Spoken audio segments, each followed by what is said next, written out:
Hello. Waiting for the mic checks to go through. Waiting for everything to go through. Freaka! Freaka! I was yelling at you in our tournament chat, waiting for you to show up, and you did not show up. My day is ruined. Alright.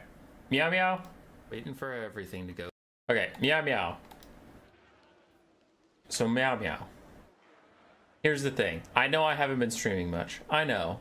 But we did just record videos for our paid members, and only our paid members. Hold on. Let's actually just go find all of it.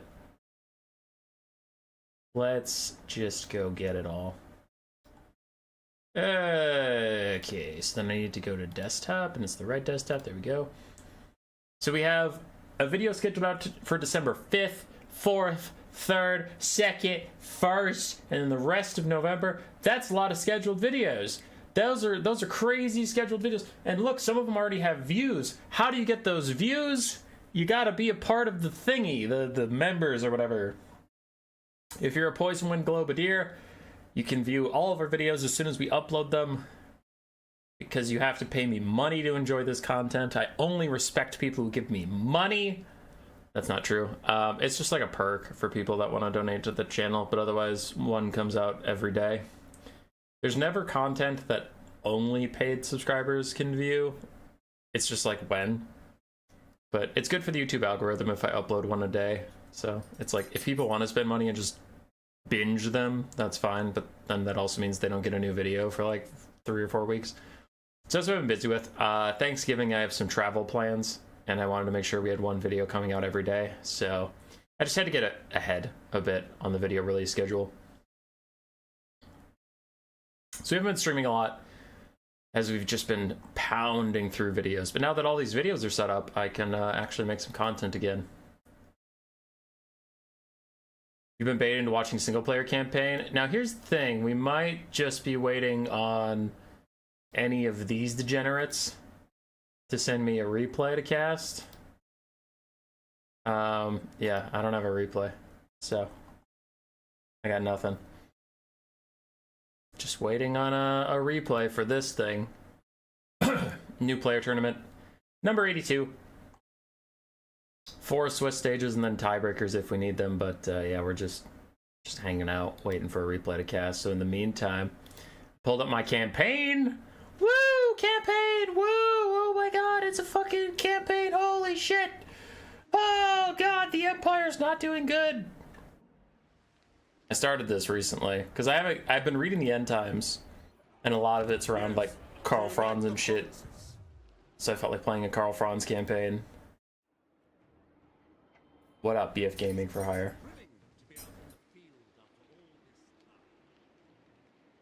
How'd you get those views? Bots? I guess it's bots.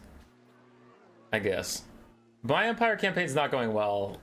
Midland already fell. I took Marienburg because those fuckers were just sitting around doing nothing. The vampires have thoroughly messed up a lot of the Empire. Festus has messed up a lot of the Empire. It's not good. It's not good, brothers.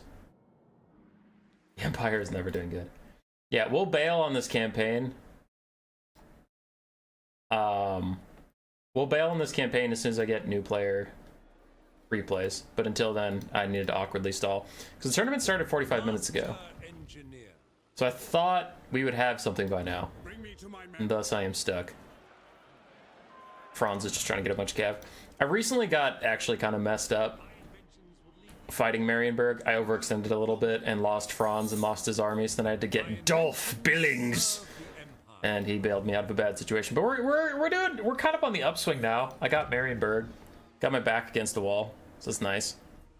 I actually think I need a Fest dog because you fuckers are about to go into public order craziness. Make the greatest lore video for the faction that doesn't have lore. Lizardmen. Dude, I'm so pissed, Fernie. I'm so pissed. I'm reading the End Times books, and like literally the Lizardmen disappeared off screen, and they even acknowledge it. They're like, yeah, I don't know where the Lizardmen are. Last we saw, a beam of light from the sky came and took them away, and I'm like, great. 300 gold for a non-aggression pack? Sure, Durthu. I don't want to fuck with you. What up, Michael? How you doing?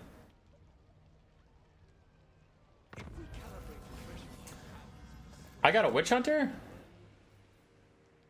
Where? Why? Oh, hey. Thias. Okay. You can move up here, little Thias. What chariot tech was that specifically? I'm gonna attack the greenskins because fuck them. I need to take Midland back so we can get some Imperial authority in this bitch. Take them down. Return to Elector. Yes, only also because I don't want to rule this fucking place, so here you go. Grand inventor. We got Middenheim back in this shit. Midland? Yeah, Midland. Compelled by good sense. Okay, get back to our land so you can heal a little bit. Get a witch hunter in there. Pioneer of progress. This is good. It's fine, that doesn't change anything for me.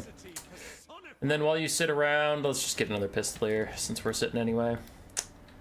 I have now declared war on the Greenskins, so let's go take Carolburg.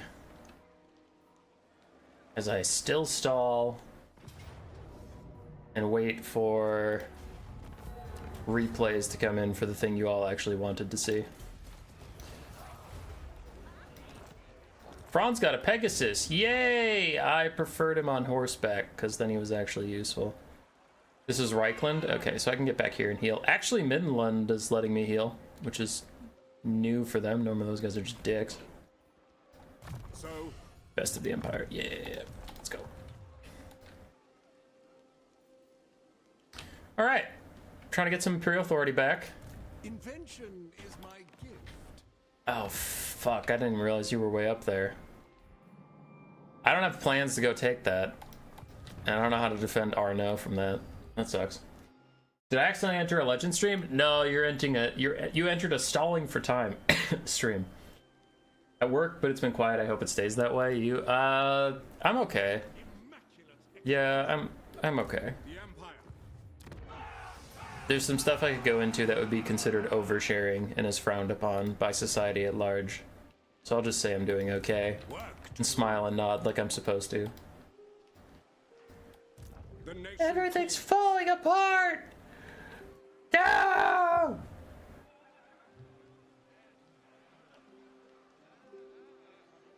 You're sad it only took Clan Pestilence to take out all of Austria? Yeah, it's not ideal. It's not ideal. Oh, what are we doing? I can enter a defensive alliance with Talabecland. Okay, that is something. But what can I do over here? Requisition. I can unify. Send aid. Spawn a degrading army for the Empire. Who needs help? Okay, maybe Talabecland, as Vlad is currently messing them up pretty bad. Ooh, this lady's not having a good time. Hold on, who are you at war with?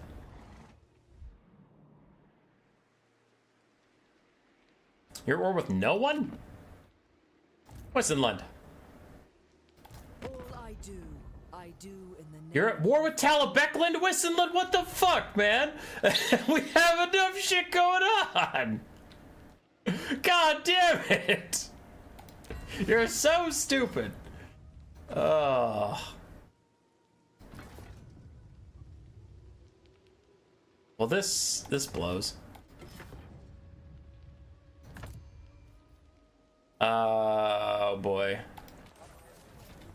I'll try and improve relations for now, but yeah, I don't know what to do about you. The fact that you're fighting you're fighting Talabecland when they're at such a disadvantage. I don't want to give you a decaying army to go fight Talabecland. Actually, yeah, Talabecland is fucked anyway. They have like 1 territory. 2, I guess.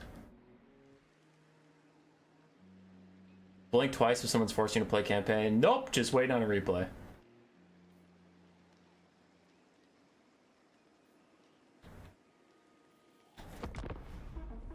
Just waiting, just chilling.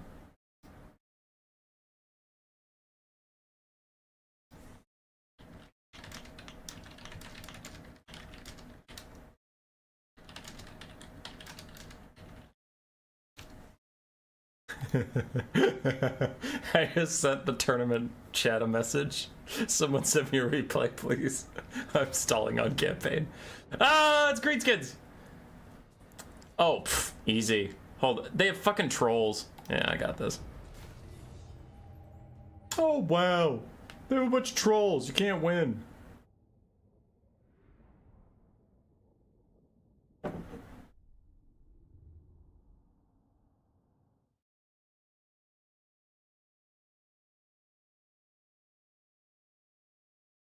Okay, sorry. Meow sent me a thing. It's a certain formation with a heavy investment that often just destroys 80% of the units infantry in like 2 seconds at every charge around 2 seconds of time. That's interesting. What units are you talking about? Okay, I have 1 war wagon, so whoop-de-fucking-do about that, but it's not really what we're doing here. Franz is flying. We'll have 2 spearmen just back here, but this is entirely a cav fight.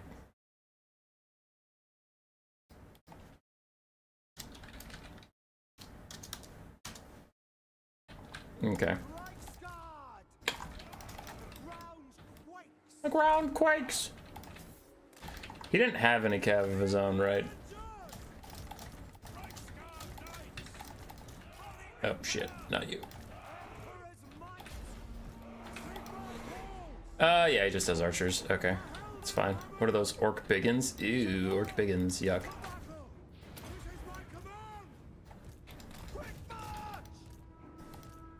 Actually, you charge him. You go over here. And you guys just wander around for a second. What are those nasty skulkers? Oh no, they're nasty skulkers. Who gives a fuck?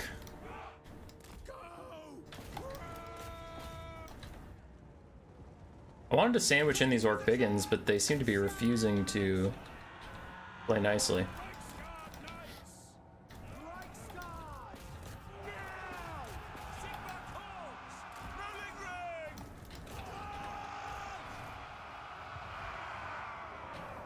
Get him.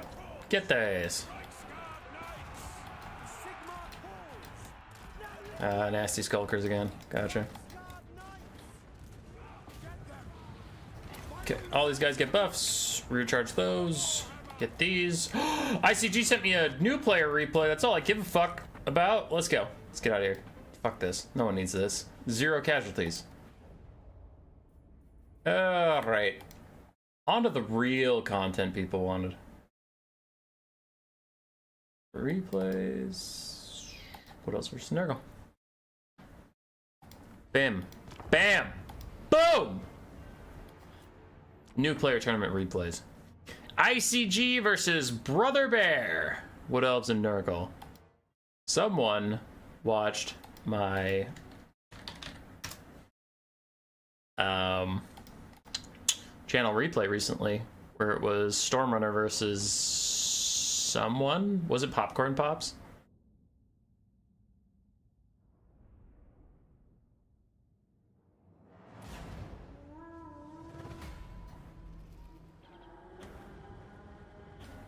I came here for the Franz campaign and just stopped.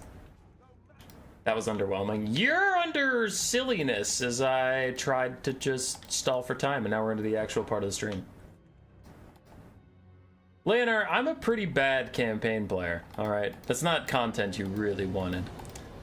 But, for ICG and his beloved Wood Elves, we have 3 Glade Riders with Hagbane tips, 5 Glade Guard, all with Starfire shafts, and then Wild Hunters of Khorne, Dryads with Wraiths of the Frozen Heart in the trees, and then Durthu, who after buffs is even more the correct choice for Wood Elves. It is very hard to justify taking anybody besides Durthu right now. He is so strong. And I really like the Glade Guard with Starfire Shafts versus Nurgle, because you know either they're going to have Demons, which your magic damage is great against, they're going to try and use Healing, which you have Flaming for, and then you have Armor Piercing if they go for Chaos Knights or Chaos Warrior spam, so... Glade Guard Starfire Shafts are really, really good in this matchup. Aside for Nurgle, we do have 2 Chaos Warhounds in the trees. Triple Marauder as the front line. 4 Chaos Warriors of Nurgle backing them up. Double Soul Grinder. And then we have a Chaos Lord and Kha'Zix, both on their Rot Beasts mounts. No Caster, which If you're just playing for fun, then do whatever, but if you want my opinion on how to win more video games, you always need a caster, because you're paying for the winds of magic whether you like it or not, so you might as well have a unit that can access them. Double Soul Grinder will be pretty neat for stopping Wood Elves from kiting you at all.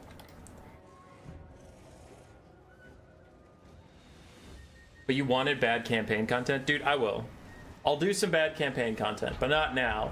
Not on a stream advertised as a multiplayer stream. And Trogdor's here. And if Trogdor's here, we have to cast some Wood Elf replays.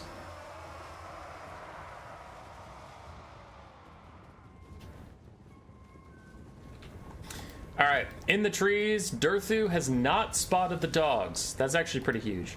So if the dogs can stay hidden as soon as the frontline fight starts, there's not enough cavalry or infantry to keep these sides safe. There's 5 infantry and 5 archers, so when the infantry engage, there's no reserves that can be pulled back to stop the dogs. So as long as the dogs wait for Durthu and the Wild Hunters to get committed, they can jump in on the archers for free. For free! Marauder's gonna hit the front line against the Dryads. I think the Dryads win that, though I'm not sure. I actually don't have a great measure of how Dryads do in melee combat in Warhammer 3. I know in Warhammer 2 they used to be incredible, but now they're just kind of whatever. They seem to be doing fine against the Marauders, so that's okay. Wild Hunter's gonna go get active. And Nurgle doesn't have any of their own cavalry to stop these guys. There's nothing they can do about that, but the good patience with the dogs. The dogs are in on the flank. Gonna get on the Starfire Shafts. Durthu is wandering over to deal with them, but the dogs will do their best in that meantime. They have a hard time versus Glade Guard because Wood Elf Archers have pretty strong melee defense. 26 melee defense versus the 26 melee attack of dogs. They don't usually get a whole lot done. Chaos Warrior frontline is holding much better than the Marauders did against the Dryads. Still grind away as the Soul Grinders still trying to fight with some skirmish cav off in the distance. I'm worried about what those Wild Hunters of Khorne can do, though. I don't see a lot on this Nurgle build that can really stop them. As actually the Soul Grinder's taking a lot more damage than I would have suspected against just 3 light skirmish cav with the Wood Elves. Okay. Wild Hunters surround Kha'Zix, while the Chaos Lord of Nurgle tries to shut down some more archers. Durthu has gotten rid of all the dogs. The Soul Grinders are now starting to chase the Glade Riders a bit in melee.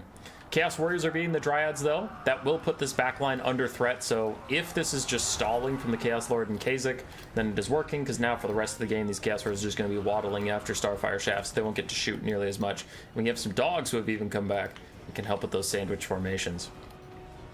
One Soul Grinder's about dead, the other one's still full HP. And Kha'Zix is doing okay against the Wild Hunters. I mean, if you told me he got surrounded by Wild Hunters of Khorne, I'd assume he'd die in an instance. The fact that he's still here is a pretty big win.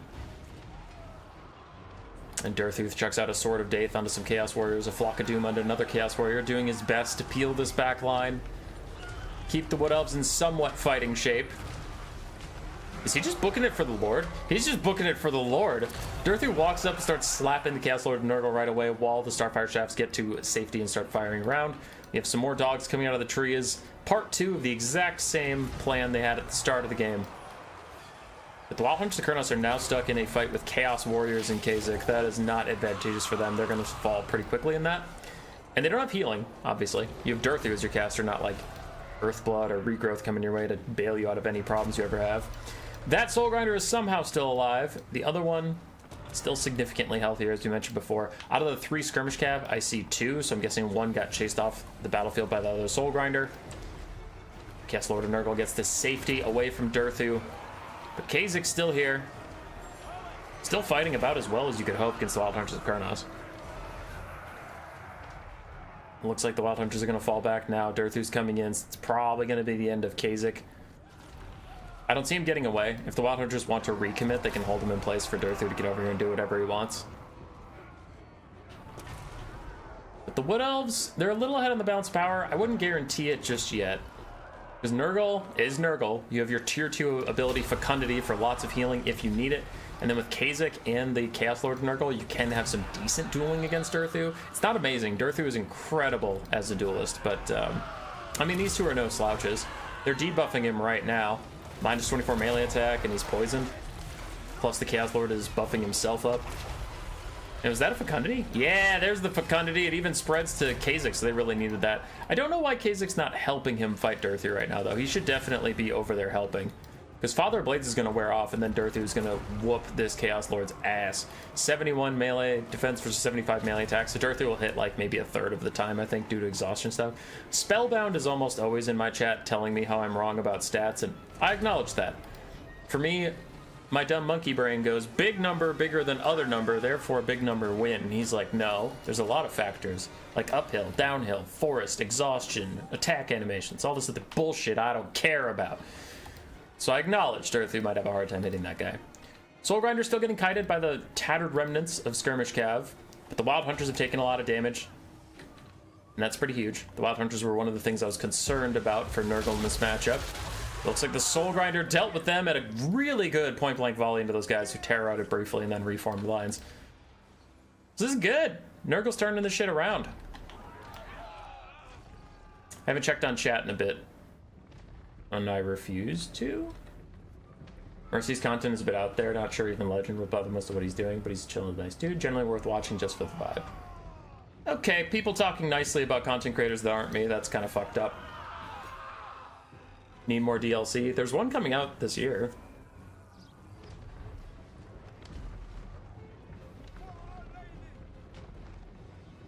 Love how we're at the end of the first battle and people are still discussing the campaign. Yeah. Look at this nerd considering all the factors to an outcome. It's true. It's true. Okay, I got distracted by the charming people in chat. So, Soulgrinder is officially out of ammo. He is now just a piss-poor melee combatant that does cause terror.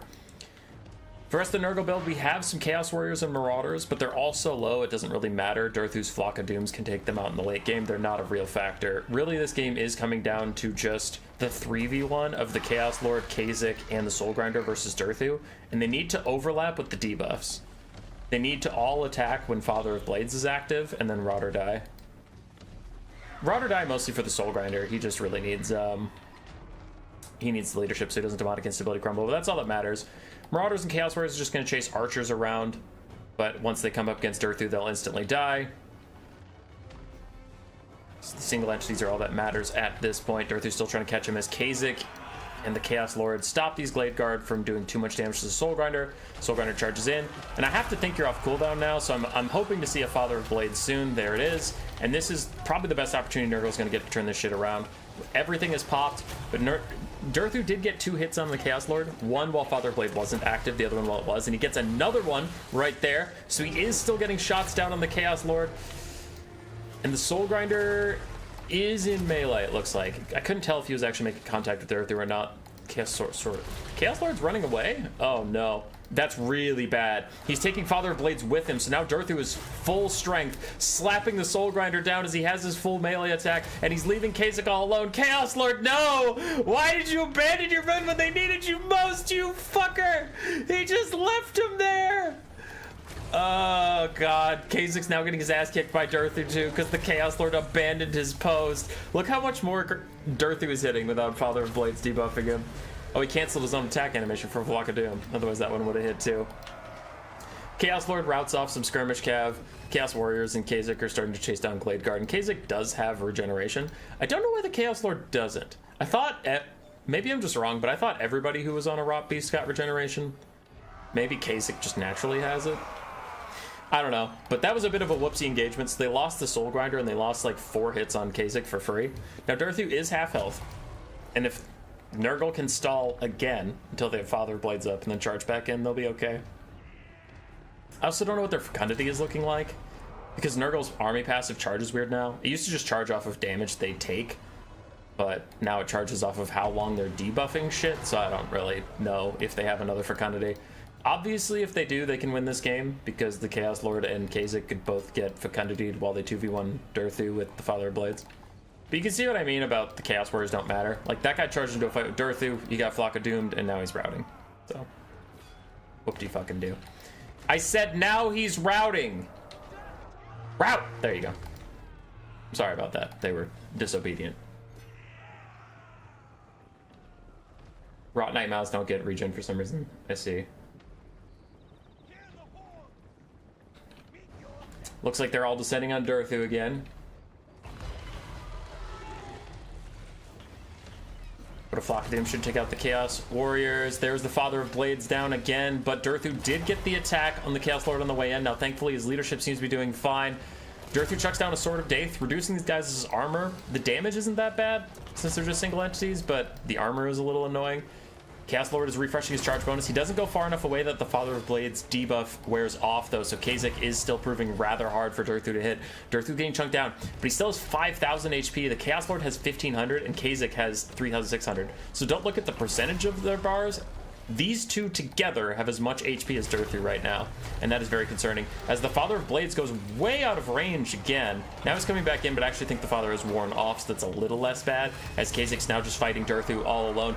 Chaos Lord gets his charge bonus back in, runs into Durthu, but Durthu's immediately turning around to just chop him down with the sword. Gets a big hit on the Chaos Lord. Balance of power is slightly in Nurgle's favor, but without a fecundity, this game is over.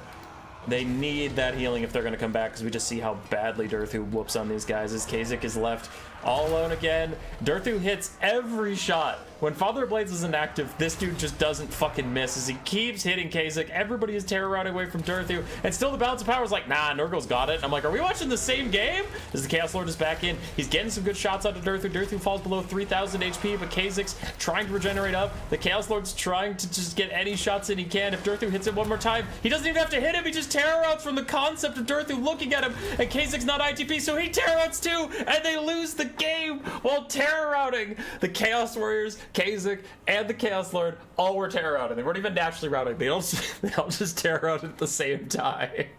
And he fucking loses. Holy shit.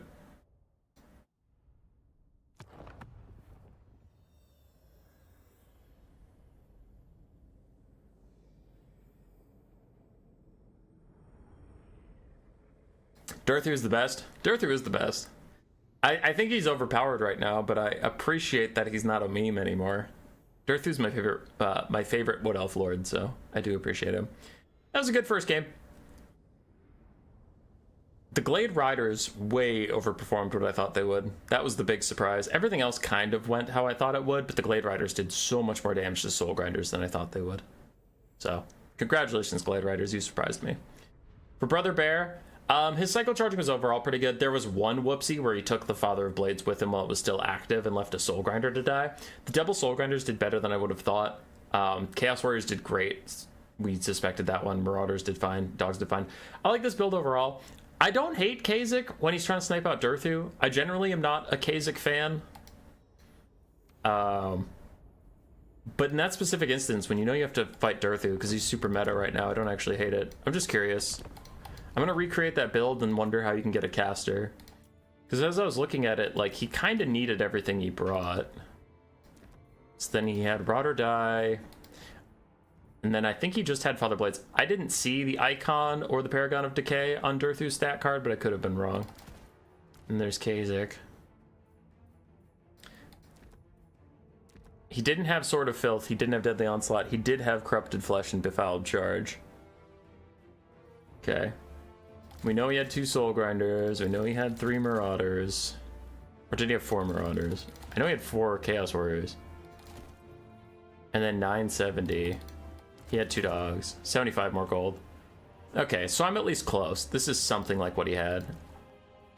Befouled Charge and Corrupted Flesh both suck. 20% damage resistance, but only if your hit points are greater than 75% is pretty bad on a guy with not a lot of HP. So I'd cut those. And then how much does it take to get a not exalted hero? Fuck you. I didn't mean you. Chaos Sorcerer Nurgle. Let's say just... How much does it take for just Fleshy Abundance? Just curious. 700 gold. Oof, that is pricey, considering what he took for a build here. So if you're gonna have a 1 spell Lord guy, you probably want just Spirit Leech with Life Leeching. Yeah. Okay, so 700 gold, 225. I mean, honestly, the Marauders got dicked so hard. You could just take this guy. So take this guy, cut a Marauder. Yeah, okay. Cut 1 Marauder. and Befouled Charge. And you could keep your Corrupted Flesh. I don't think Corrupted Flesh was that good, but if that's the build he wanted, he could do that. I think Befouled Charge just sucks. Remove charge defense versus large for 200 gold, and only when you're charging immediately next to something else charging. I don't like it, but also, like, what did his build have that got Befouled Charge use? It's not like he had Chaos Knights or anything. Like, none of this stuff cares about charging something with charge defense versus large, except for Kha'Zix himself, so yeah. I cut that one Marauder, get a Spirit Leech caster, and then I think that build would be better. But I actually liked it. Like, loading into the game, I didn't like it at all. I thought it was cool, but I didn't think it was going to do very well. But the double Soul Grinder actually kind of popped off a little bit. Alright, we got some more replays. Never mind. We do have one new replay. We do have one. The other was just people trolling me.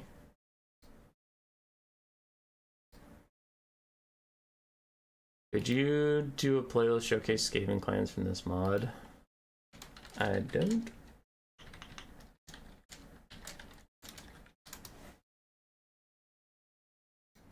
I don't do mods. Pra 2 on their High Elves versus Skaven of Powerchan. And Powerchan brought Warp Fire Throwers and they're trolling. I don't want to cast this replay anymore. This isn't serious.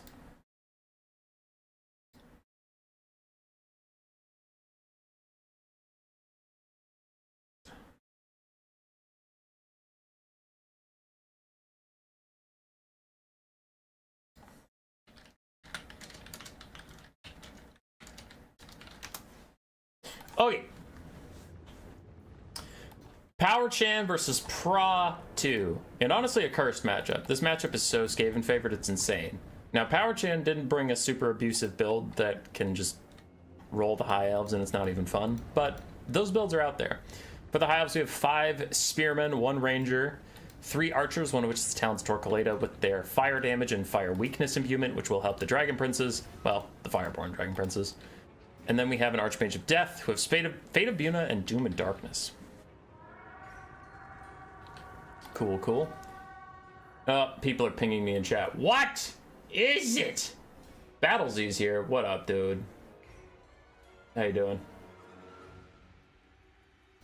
Okay, keep in mind, Befouled Charge increases speed, not charge speed while charging. Slow clap. Yeah. Warp Fire Throwers are the best unit on the roster. Dope, Lies, and Kyle coming in with his usual 1 membership because we appreciate Kyle. We love Kyle.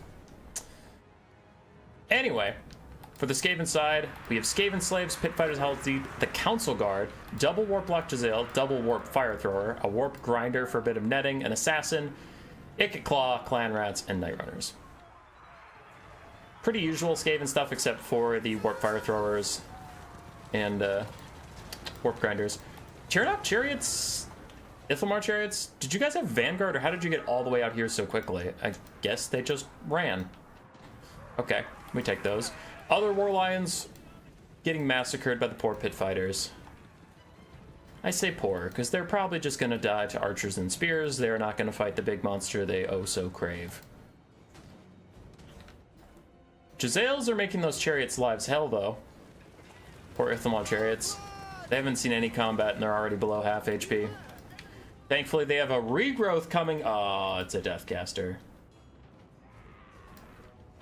Warp Fire Throwers lining up to deal with those shitty High Elves. Yes! Burn! Direct hit from Warp Fire Throwers! And it's like a third or a quarter of their HP. And now the Archers are in range and the Warp Fires are going to die and nothing matters and everything sucks. Doom and Darkness to lower the leadership of the Warp Fire Throwers as the Dragon Princes charge in because fuck you, that's why. And the Fireborn are going to hit the Pit Fighters at Hell's Deep, but they didn't actually get attack orders onto them. Now they do. Oh, they're getting murdered. They're getting cooked as the Warp Fire Throwers hold these guys in place, doing a lot of damage while the Jezzails fire in, the Council Guard, the Assassins are coming. Everybody's going to kill the fucking Fireborn, but don't worry, they're going to get a regrowth. Never mind, idiot, because they don't get a regrowth. Did you?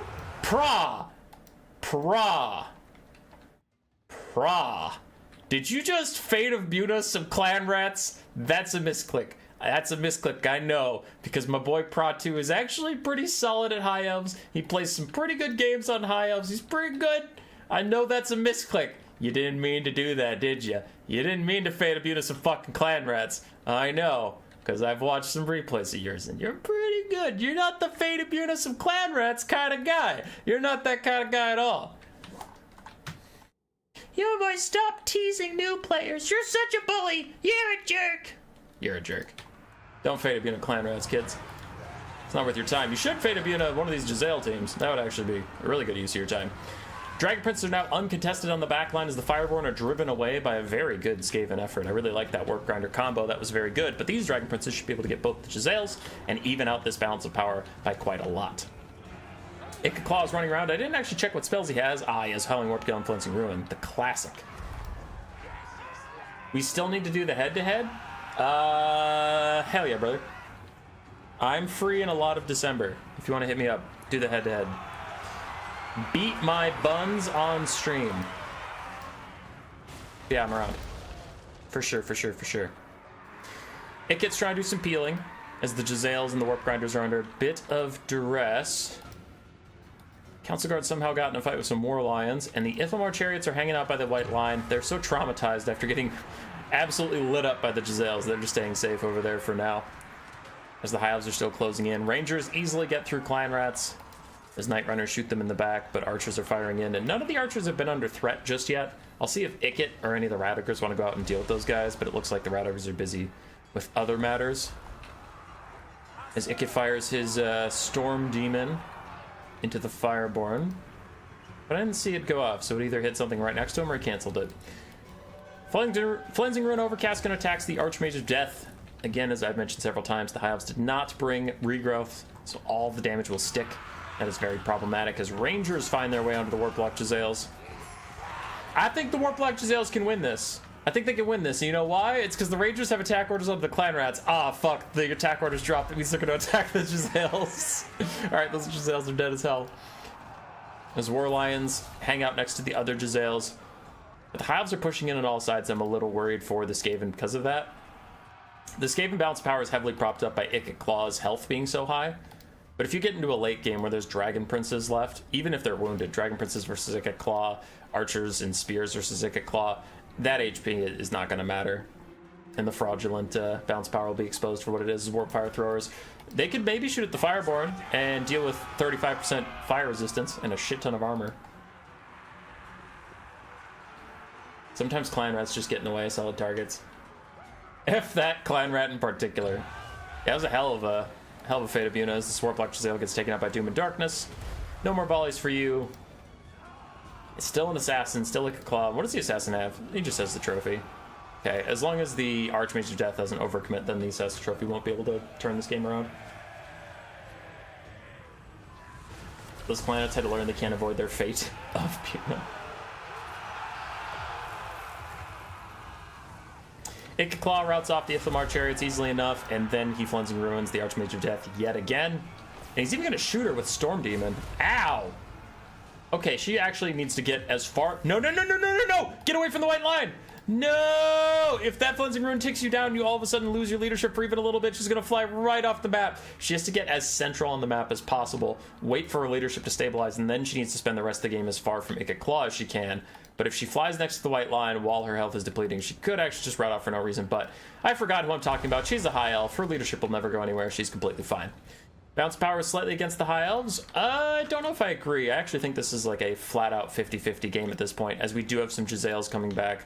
We do have some Warpfire Throwers coming back. Not that those matter overly much, but they can still do some decent stuff, especially on all these infantry who are mega clumped up. But they shattered because Skaven leadership. Not complaining. That's literally their weakness, so it's fine. Their leadership sucks. It's just funny.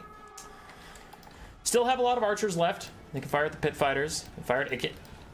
It gets down to half HP. That is something to consider. And now, looking at the state of the battlefield, I would rather be the High Elves again. As some Warplock Giselle is going to get a couple shots off, but I'm hoping the High Elves see them and can go knock those guys out. Elsewhere, a lot of the damage for the Skaven is leaving en masse. Unironically, the Assassin's concerning. Because Ikit can get surrounded by Dragon Princes and take a lot of damage. Ikit can get shot by Archers and take a lot of damage. The Assassin is actually pretty hard for Cavalry to do a lot of damage to. You are not... You can't Doom and Darkness an unbreakable unit! I think he was trying to click on the pit fighters. Fuck you, Council Guard! Minus 16 leadership, you unbreakable fucker! Damn it.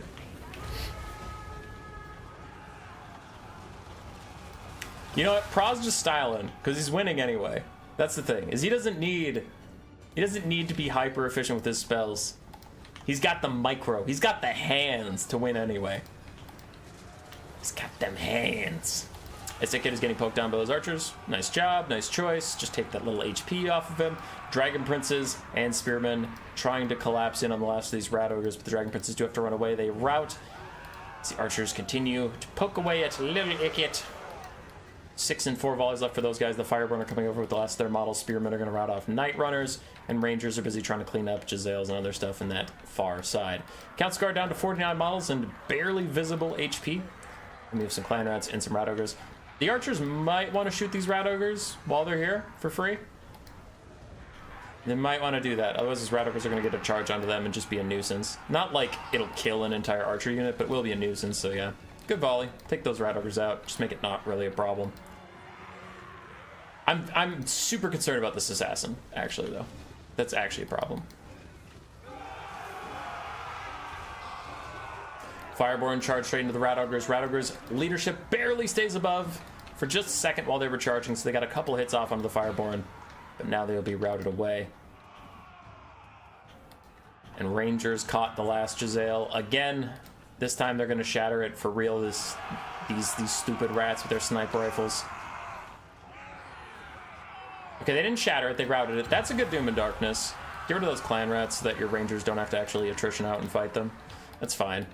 Might have wanted to say, if you're running out of Winds of Magic, you might have wanted to save it for like Icket Claw or something. But if you have Winds of Magic and we're going to late game, then it's fine. Because they don't have Spirit Leech, which I would maybe criticize that they should have Spirit Leech, but yeah.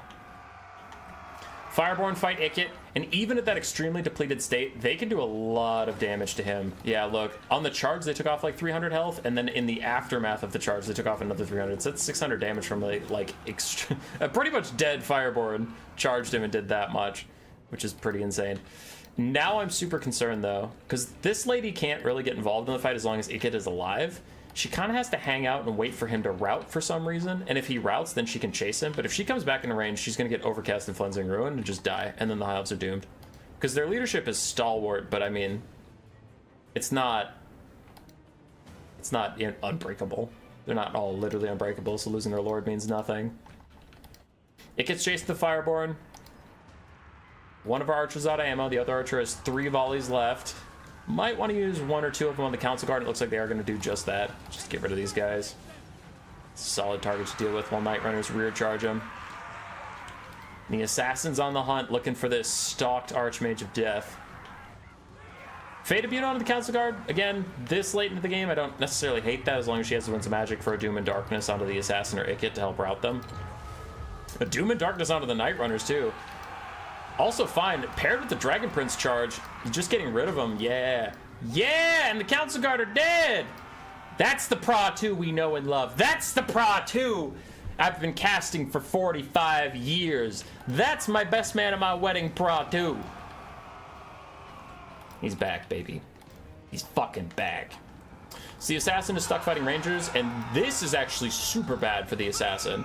I didn't realize the Rangers were still here. I know I just saw them chasing Jezzail, so I should have remembered, but the Rangers are the best tool versus the Assassin that the High Elves have left. Will they kill it? No. But they can get it low enough that a Doom and Darkness or a rear charge from the Eagle can do a lot of damage to him, so go Rangers, go.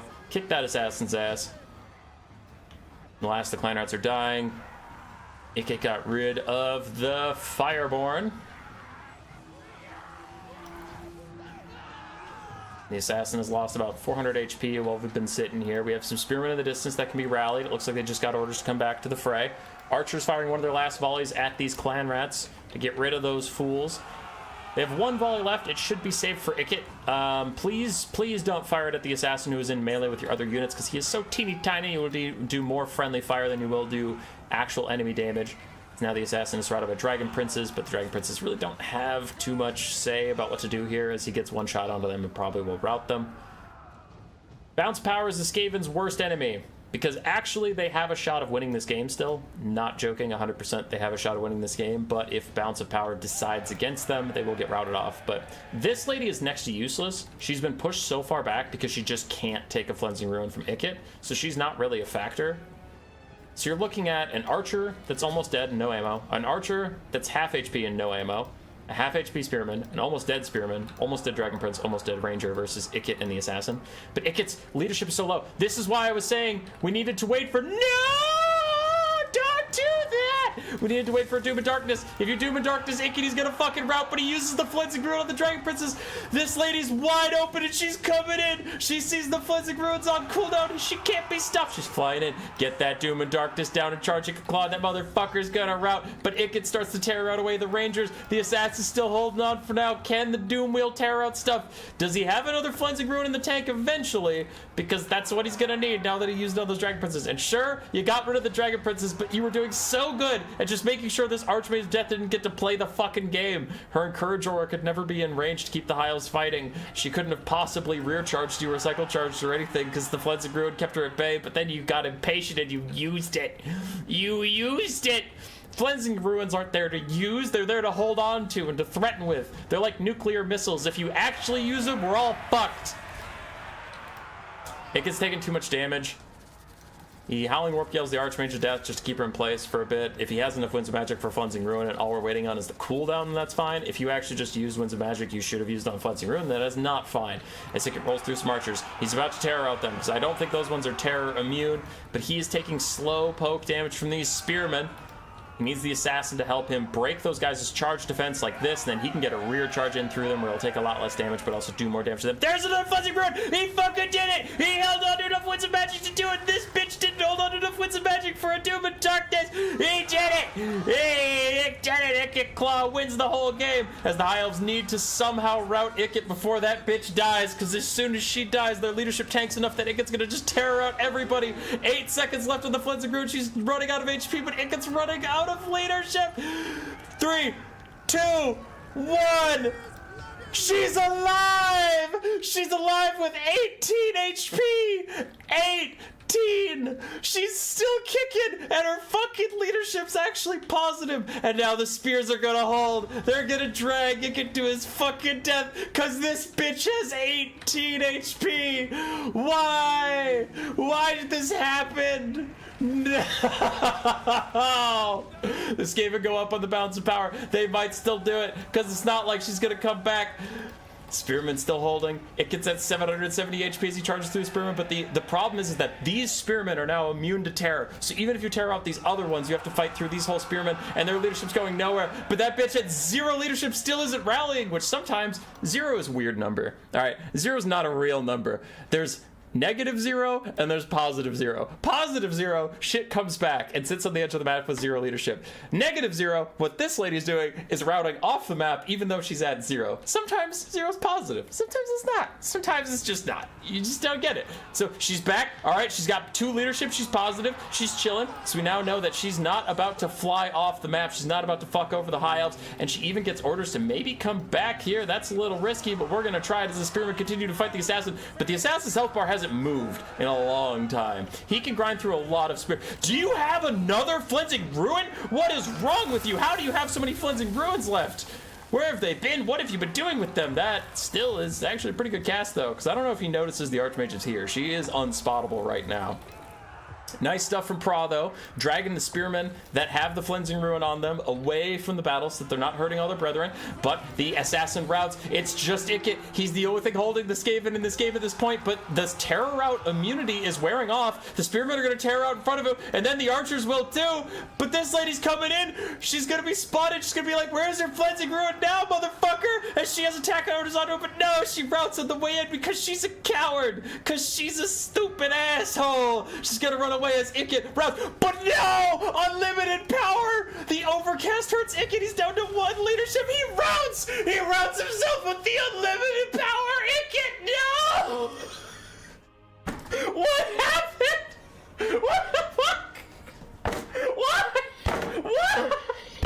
Why would you do that? Why would you do that? No!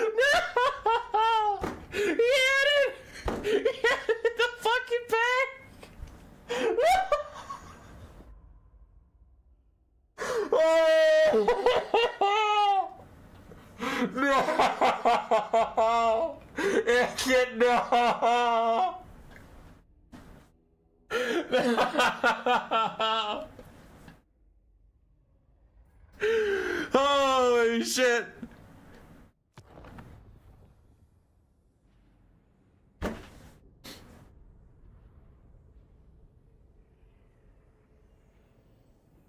Whew. That was a good game. That was a good game. That's why we love Pro 2 and Power. I never doubted Pro 2 for a second. Never doubted him. That's why he's the GOAT. That's why he's the fucking GOAT. It gets random lightning zaps at flyers? Yes. Yes, they can.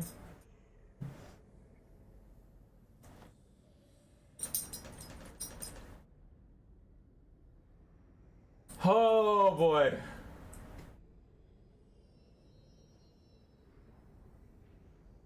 Alright, I'm just reading chat for a second. Hey. Whew!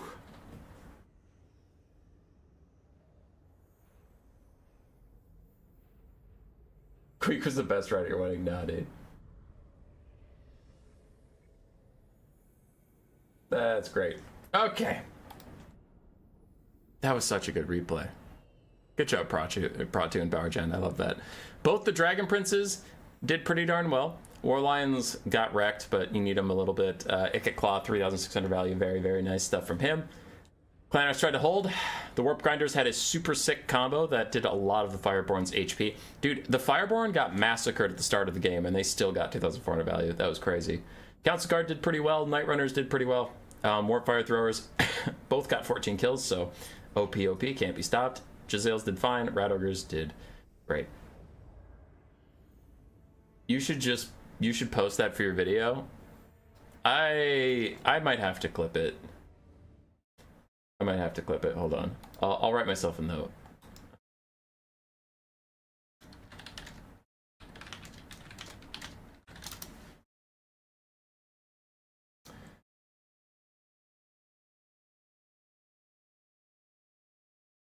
Oh. All right. Everybody calm down. I gotta answer some messages. I gotta get some more replays. I gotta figure some shit out.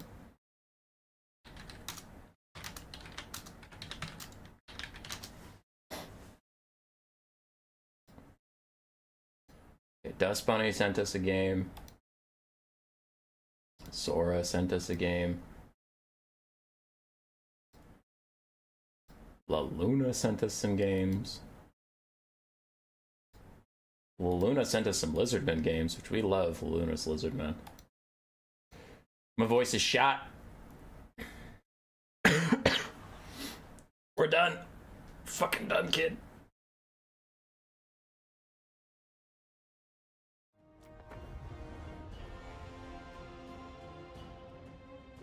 Boy, you let your Discord pick a fight with Turin yesterday? Did I? What did I do?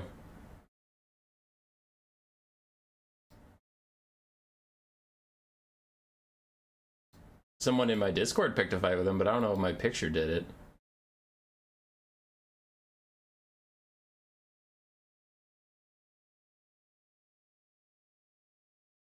All right, sorry. Someone has a tournament question I'll deal with.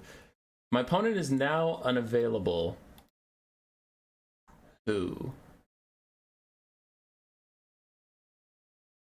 Grim versus Sora.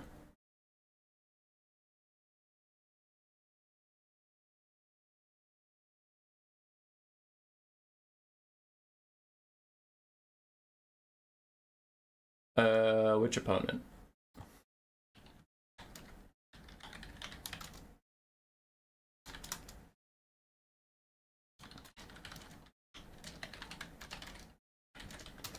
Okay. Alright, I sent some things. I sent some stuff. Alright, McRightface came in, gave us 5 membership. Thank you so much, McRightface. It's been a bit. Love to see you. Pull up another game. Dust Bunny versus Brother Bear.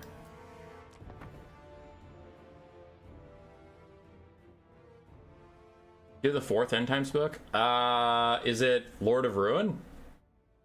Because I'm reading Lord of Ruin right now.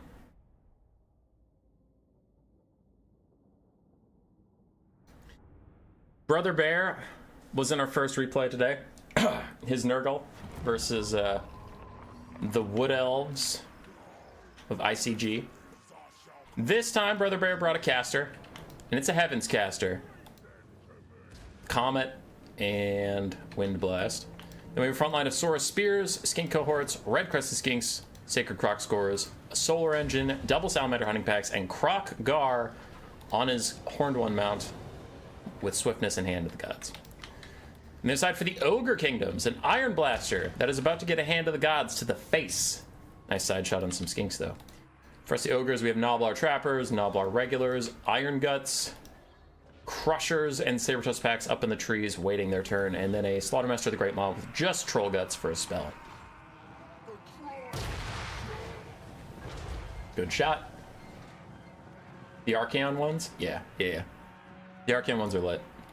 And by lit, I mean terrible, but I was auto-responding without thinking about what you said. I have it, I'm reading it, it sucks. How do you join the new player tournament? Every week I post in my Discord when the tournament will be. You go onto Total Tavern, Turin's site, and you sign up. The link for this tournament, though it's too late to sign up for this one, but the link for this tournament is in the video description. Also, if you see my live stream pop up, the one where I go like, I'll be streaming in 3 days, this thing, it's also in the video description there, so you can just go sign up when you see the stream pop up.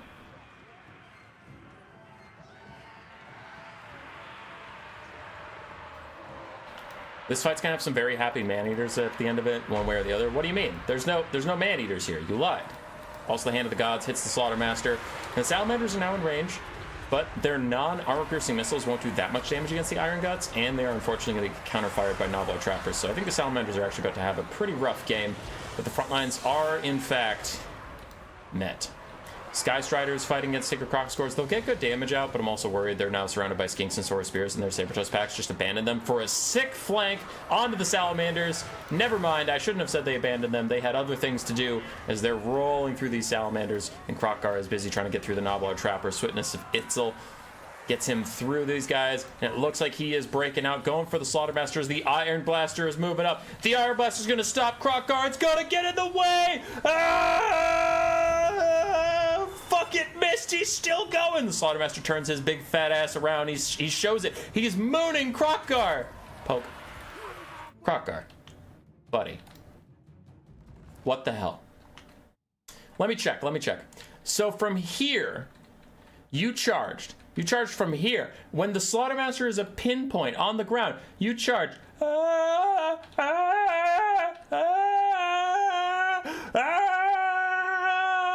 All that way. And when you get here, do you jump? Do you jump and stab? Do you lance? Do you do anything cool? No, you just limply hold your spear out and poke him in the butt. Where's your theatrics, my man? This is showmanship 101. Do something cool. Don't just poke him, you fuck. Whatever. Krokgar is sniping out the Slaughtermaster. That is a very good fight for the Lizardmen, and actually super concerning for the Ogre Kingdoms. Slaughtermasters find somewhere to be. Crushers, meanwhile, are going wild through the backside. It looks like they got away from those Saurus Spears, so that's pretty good for them. And both the Salamander Hunting Packs are shut down. Solar Engine will soon rout the Saber-Tusk Packs as they will Terror out. And he's not going to take that much damage from them, to be honest. Everything's actually going quite well for the Ogres, except for the Lord Snipe. Krokgar is doing very well, sniping out that Slaughtermaster who's already running away. Gnoblar Trapper's trying to stop him, but here come the Iron Guts. There's a lot of thick lads between Krokgar and his goal. And he is now trapped here. His Skink Priest, wherever it is, right there, is trying to throw a Comet in to help him out. And look at all the Gnoblars about to get squished. Oh, they tried to dodge. It was too late. And they're all going to rout as Saurus Spears rally around Krokgar and push the Iron Guts away from him. The Slaughtermaster got a ton of distance, though, and he is safe and sound. And those Crushers are still a bit of a problem, as we have Sacred Croc Scores running up, getting shot at by Iron Blasters. And I'm a little concerned if I'm the Lizardmen, I'll be honest. As that buffed Wind Blast, so fucking good, he said, lying. Saurus Spears getting crushed by Iron Guts. Sacred Croc Scores also getting murdered by the Sky Striders. Things are going very bad for the Lizardmen. The last hope is if Krokgar can Lord Snipe the Slaughtermaster, reduce the healing, reduce the leadership, maybe turn this game around. He charges forward and he pokes again. No cool animations for you, just poking. Turn. Turn. Not that way, you dumbass! Alright, Krokkar's just letting him. Whoa! 360 no scope on the Hand of the Gods. Are you charging the Sky Striders? No, that is the correct decision. Do not charge the Sky Striders, Krokkar. As he goes back chasing Slaughtermaster, but unfortunately that Butcher is going to heal him up quite a lot. The Gorgons? They're not the Gorgons, they're the Ogres. The Gorgon Ogres are very ahead on the balance of powers. Krokkar still tries to snipe out the Slaughtermaster. Noblars dodge another comment from the Lizardmen as Sabertooth Pax drag the Skink Priest of Heavens down. The Sky Striders are coming back in. They have Frostbite. If they catch Krokkar, he is going nowhere fast because the Swiftness of Itzel will wear off. No, he's caught! And he's fucking dead. Swiftness of Itzel will wear off, and then the Frostbite should keep him in range. And as soon as Krokkar gets caught, Brother Bear's like, it's over. I don't give a shit. I don't want to play this anymore. Just backs out.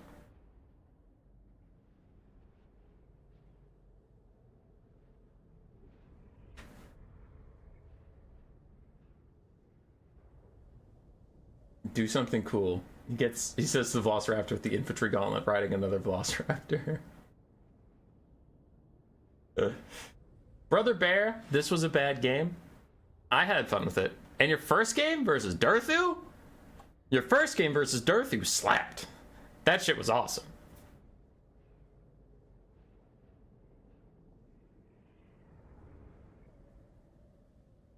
Listen, I used all my Winds of Magic on Wind Blast. I got tens, almost hundreds of damage.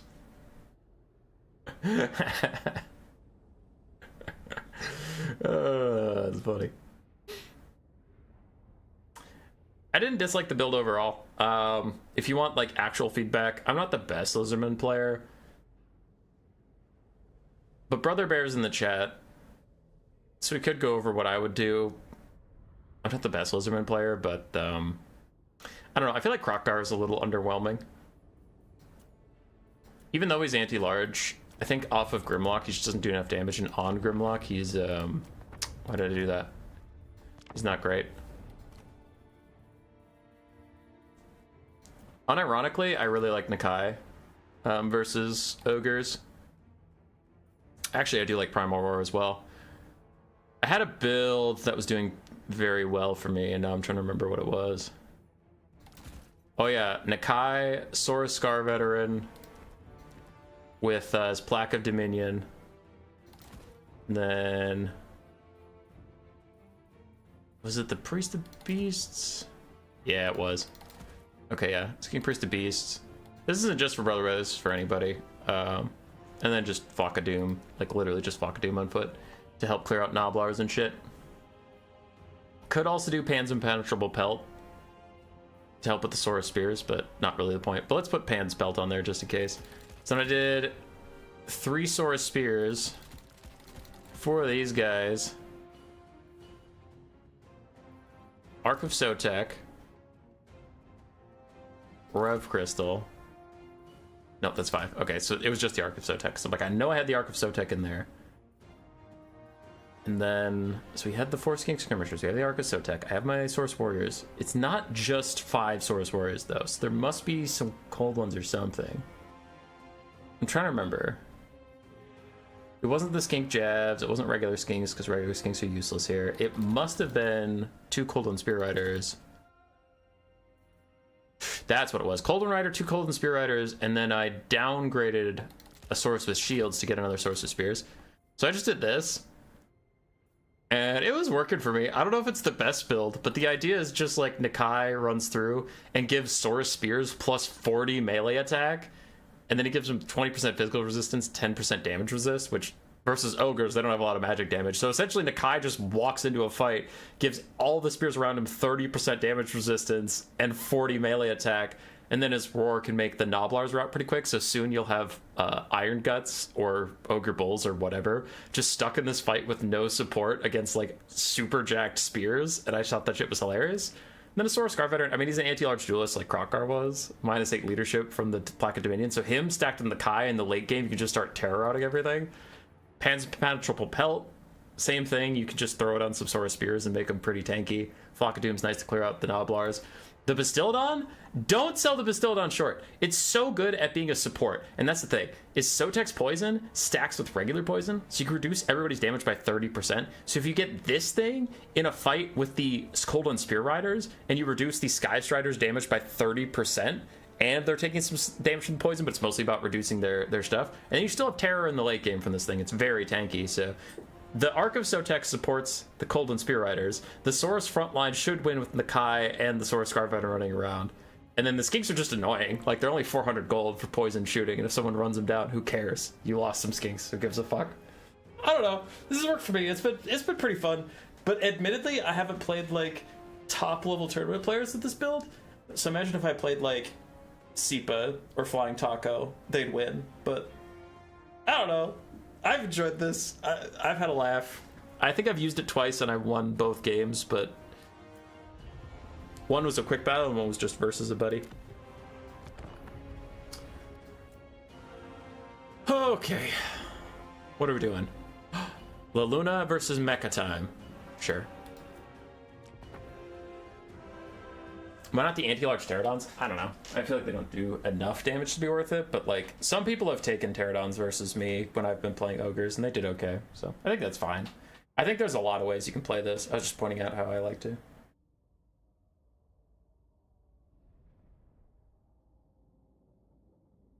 Shredder. Shredder can do okay. It can also just get shot by lead belchers.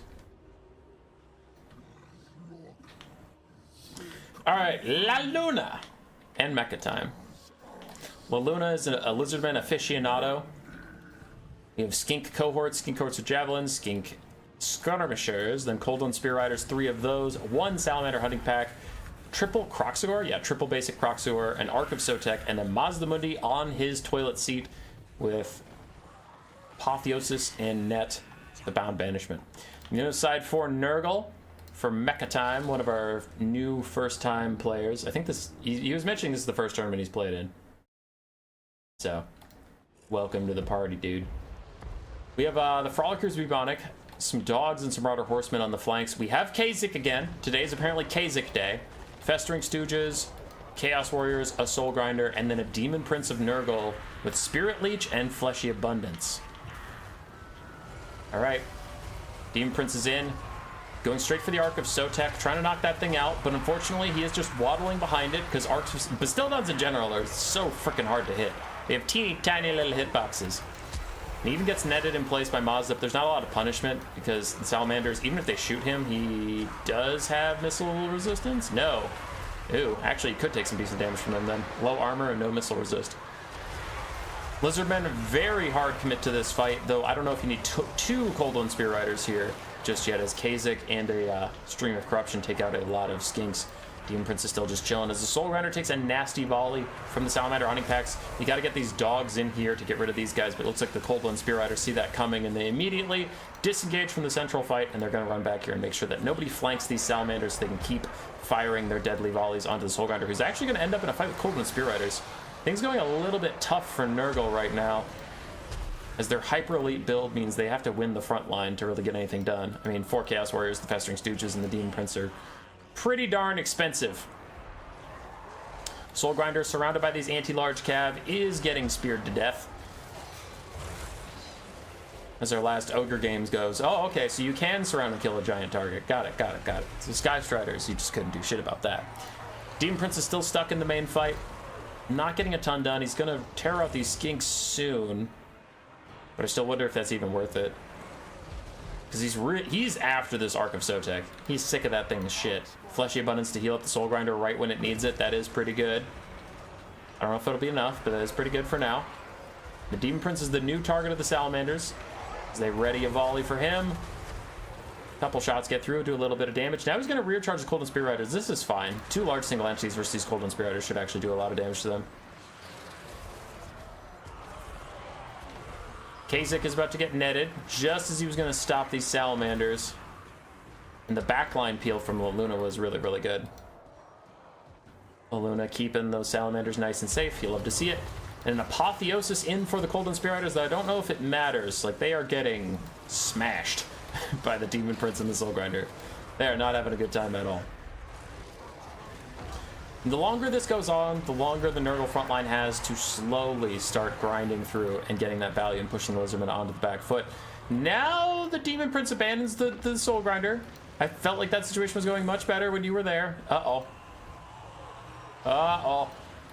Soul Grinder is going to die if left all alone against his Cold and Spear Riders. Crocscores are starting to get through the front line. Bounce Power is turning against Nurgle in the favor of the Lizardmen as another Spirit Leech onto the Ark of Sotek.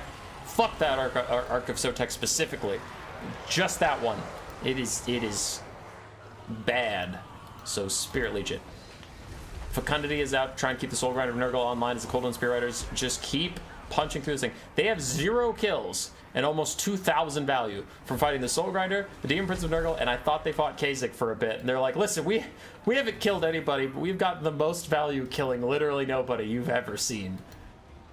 Overcasted net onto these 2 units that we're trying to route so the Cold and Spear Riders can catch up to them and easily hunt down these Marauder Horsemen and dogs and make sure that they just shatter or lose so much leadership that they get away from here and they can stop trying to peel them as the Salamanders continue to fire.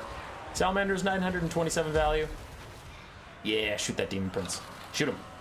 Get his ass. Ah! Actually, the Soul Grinder blocked a lot of that and is not taking very much damage due to high armor and all that. Another Bound Banishment is out from Mundi onto the Festering Stooges and the Chaos Warriors. Friendly fire onto some Crocscores, but who cares? Because Monstrous Infantry do not take a lot of damage from Vortex-type spells. Kha'Zix is still surrounded by Skinks and the Cold and Spear Riders, but he's proving rather tanky, as he did in his other game today. Surprisingly so. I honestly didn't know Kha'Zix was that tanky. I still don't think he's a great character overall, but I'll admit when I'm wrong. I thought he would die to the... What was it last time? It was the Wild Hunters Kurnos. And now he's not dying those Cold and Spear Riders and Skinks, so good for you, Kha'Zix. Festering Stooges fading away. Soul Grinder is next. Frolickers Bubonic as well, and that should tip the balance of power enough to just army loss this at that point, once that Soul Grinder decides enough is enough. Or not. If you just want to do a lot of damage to the Demon Prince of Nurgle, I guess that's fine. Make me look like a liar instead of just finishing off the Soul Grinder and ending the game that way. That's cool. You do you. No, I'll just be here, looking like an asshole. It's fine. It's fine. Soul Grinder really making sure those Cold and Spear Riders don't come back.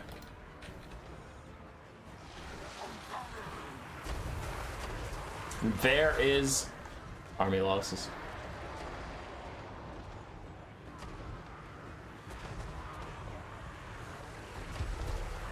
Hey, Niklaus. And then Dust Bunny's in the chat. That's illegal.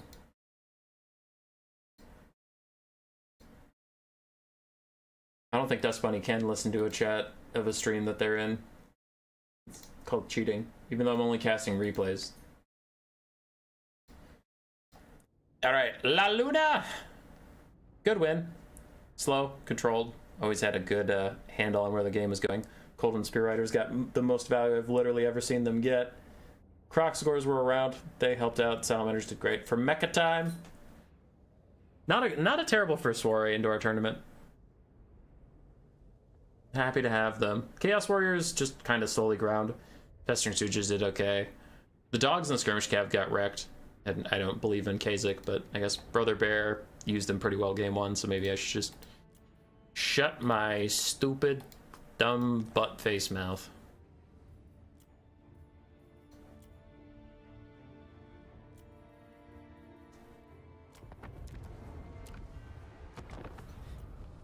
Okay, have we cast any of these yet? Oh no, that's a fucking Dreadquake mortar. Alright, hate to see that. How's the tournament doing? We are almost done. It looks like we have most people in round 4 or just flat out done.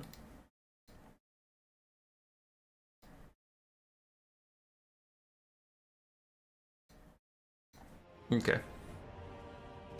I'm imagining that this is just the Dreadquake mortar dying literally instantaneously, so I'm gonna load up and see if that's true. Because if it dies literally instantly, then I am a prophet. 8 units? Yeah, the Dreadquake mortar is crazy expensive, and then the Cathay are expensive, the Iron Sword are expensive, it's all expensive.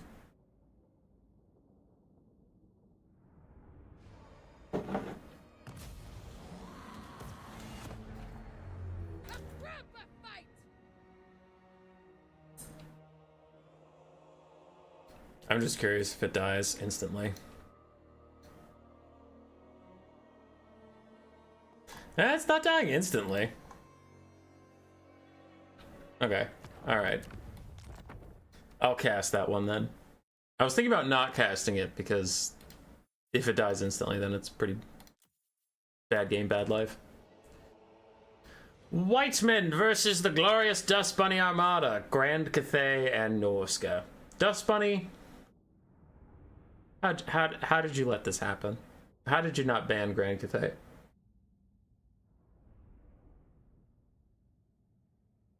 It's the law.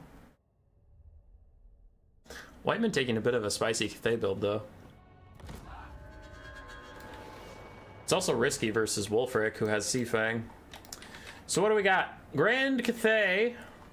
Trying to hide in some trees a little bit. We have Celestial Dragon Crossbows, Bandits of the Silver Road, Jade Warrior Crossmen, and then Celestial Dragon Crossbows again. Octagon formation with Peasant Long Spears, and then Celestial Dragon Guard, mixed in with some Jade Warriors. We have a Lord Magistrate with his various melee buffs. Yeah. Okay. He did bring his Kite of the Utmost Airs, but that only works versus flying units, which Norsca doesn't have any of that really care about the Mortis Engine effect, so don't love that. Astromancer as well with Curse of the Midnight Wind, Comet of Cassandora, and Harmonic Convergence. I'm not complaining what happened to the 1440 quality. We still do that for standalone casts. We still have improved quality, Niklaus, but I can't do the 1440 on a live stream or my computer gets a little unstable, and it used to like crash. So, I don't know. It's more worth it to have 1080 consistently than 1440 sometimes, and also no stream sometimes. For the Norsca build, we have Skin Wolves, Norscan Ice Wolves, Beasts of Tashnar, then we have Marauders, Shamed Sorcerer of Metal with Plague of Rust and Searing Doom, Wulfric the Wanderer with Hunter of Champions and Sea Fang, and then Triple Famir with their Armor Sundering magic damage. They actually do pretty well into Cathay, and then some Javelins.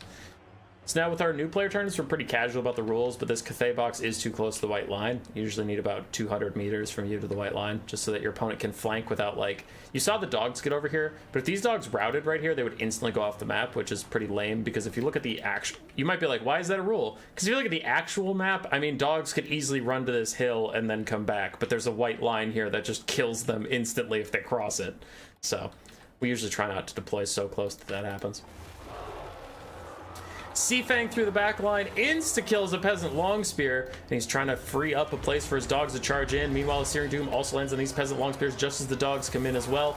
Really like that bunker-busting technology, and in come the dogs through the gap, but there's still some peasants technically alive that are stopping them in place as Curse of the Midnight Wind lowers their melee attack and armor in a key time to lower their melee attack so that they can't get through these guys even faster, and for now, the box holds a little bit longer as the Famir and Wulfric are starting to hit the front line.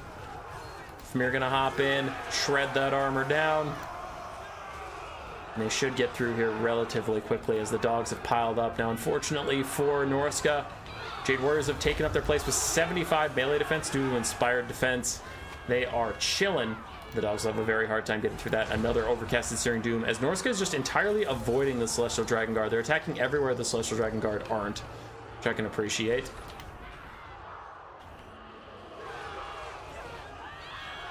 Jade Warriors run out of that inspired defense. They still have 51 melee defense, and these dogs are very clumped up, so they got to spread out if they're going to really do too much damage. But looks like various spells have done so much damage to the Cathay archers that they've actually taken a lot of damage despite being all good and happy. And oh no, that is a comet. You're going to need to dodge that. You're going to need to dodge that. Ow, it hurts. Ow, it hurts. All the dogs are going to rout, leaving the Skin Wolves behind, as archers might want to turn and shoot at the Skin Wolves, but for now it looks like they're trying to shoot at the Javelin throwers.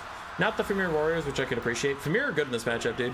Armor piercing, armor sundering like we said, but they also have like insane missile resistance, 45%, which is pretty wild. Wulfric is in and the Lord Magistrate tries to stop him, which is adorable. Look at you. Look at how cute you are, thinking a Lord Magistrate can stop Wulfric the motherfucking Wanderer. The Famir are finally getting through that front line. It looks like they got sick of the Jade Warriors and just started getting attack orders past them, and now these archers are getting shut down. Celestial Dragon Guard are collapsing in behind Wulfric and the Famir, however.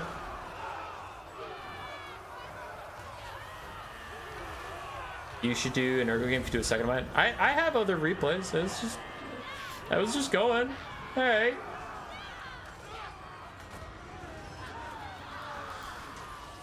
Anyway, Premier Warrior fighting side by side with Wulfric. I wouldn't hate for Wulfric to go fight the Lord Magistrate. As another Sea Fang down the line takes out some Jade Warriors. Really good damage on Jade Warriors. I don't know if it maybe should have been saved for these Celestial Dragon Guard. I don't know how you're going to kill them in the late game. As these Skin Wolves and Dogs are still fighting these same Jade Warriors. We're just sitting here. Impossible to move. Oh, that was a really good Searing Doom. I feel like the Searing Dooms of this game have been on point. Where's that caster? There he is. Shaman Sorcerer has 1,100 value from just Searing Dooms. Damn. Celestial Dragon Guard, like we said, are coming back to fight with these guys as Norsca has sufficiently broken the box at this point. Oh, what can kill those Dragon Guard, however? I suppose just Searing Doom over and over again. How many Famir are still healthy? 2. I mean, 2 healthy Famir, 2 Skin Wolves that can regenerate a lot. Wulfric's still at half HP, so we can hunt down that Lord Magistrate if he wants to. Norsca's still got some teeth, and we can see that bounce power is about 50-50. Little worried how close this fight is happening to the wall, so if the dogs route, they might just go straight off. But also that means if Cathay routes, you don't have to chase them for nearly as long into the distance to get them off the map. Like, deploying next to the edge means you can easily just walk them off. In comes another Searing Doom onto these Jade Warriors. Very, very nice damage. Frees up Wulfric, who was taking a bunch of damage. We didn't like that. No way, they're still hanging on. There we go, they routed. Just as the Astromancer charges into Wulfric. Wulfric's got to do some hero sniping, though. He can't keep ignoring these guys, because he is taking a lot of damage as he does it. Like, they don't have the best weapon strength or weapon stats, but they still have, like, 300 damage from that guy. And he's taken 3 shots in the back from this Astromancer. He's about to rout, so Wulfric, way overconfident, ignoring this Astromancer all game, and it is getting beat up for it. Another really good Sea Fang through the Celestial Dragon Guard, but he is just not defending himself at all, and he is getting slammed for it. He's about to rout. This Astromancer has 1,000 value from just slapping Wulfric with a scroll. Things aren't actually that bad for Norsca. It's just Wulfric is super, super low. Where's the caster? God damn it, did the Shaman stay in melee too long and die? Because that is bad. Alright, yeah, it's GG. If the Shaman stayed in melee too long and routed or died, and then Wulfric ignored the Astromancer all game and then he routed and died, then that is GG, because the Famir and the Skin Wolves can't carry the rest of this without Searing Dooms or Plague of Rusts or whatever. Wulfric rallies for a brief second, then he's going to rout of his own volition, turning back towards the white line and leaving. That's probably it for Norsca. Jam!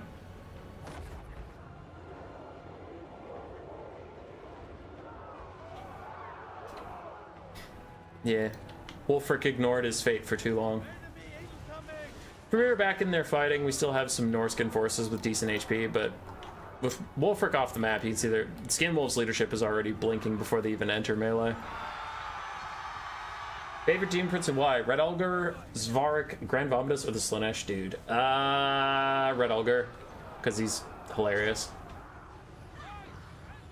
Red Ogre, Prince of Slaughter. Glorious Dust Bunny Armada. I'm too rusty. I've barely played since the Warpstone Cup. Hey, Dust Bunny, think about this. I'm not going to be casting this game forever, okay? Warhammer 3's time is running out. It is dead and gone. You think in 2025? January 1st, 2025, you look me in the eye and think I'm still going to be casting this dead dog shit game. No. Maybe get it together. Maybe play while it's still around, because soon I'm going to be a League of Legends caster. I got signed on for the LCS 2025. Ugh. It's gonna be me and Captain Flowers. That's it. Every goddamn game. Alright, I'm gonna fast forward because there's no shot the Skin Wolves do this. They are trying to chase off some stuff and heal up a little bit, but that is a lot of halberds left with their Lord and some archers, so we are delaying the inevitable. Dun, dun, dun. Dun, dun, dun. Archer shooting at skin wolves while skin wolves try and chase stuff off and regenerate a little bit. Then they come flying back in. Then they go roar. And then they get routed off. And then they go roar. And familiar warriors are charging in. And they go roar. And they're gonna get routed off because these Jerry War halberds don't even give a fuck as these Celestial Dragon Guard are charging in. And the last of the Harmony causing units run away. So maybe there is a possible potential chance that all of these super elite halberds die, but it's not a real chance because they get inspired assault and they kill these guys and then they win. Holy shit!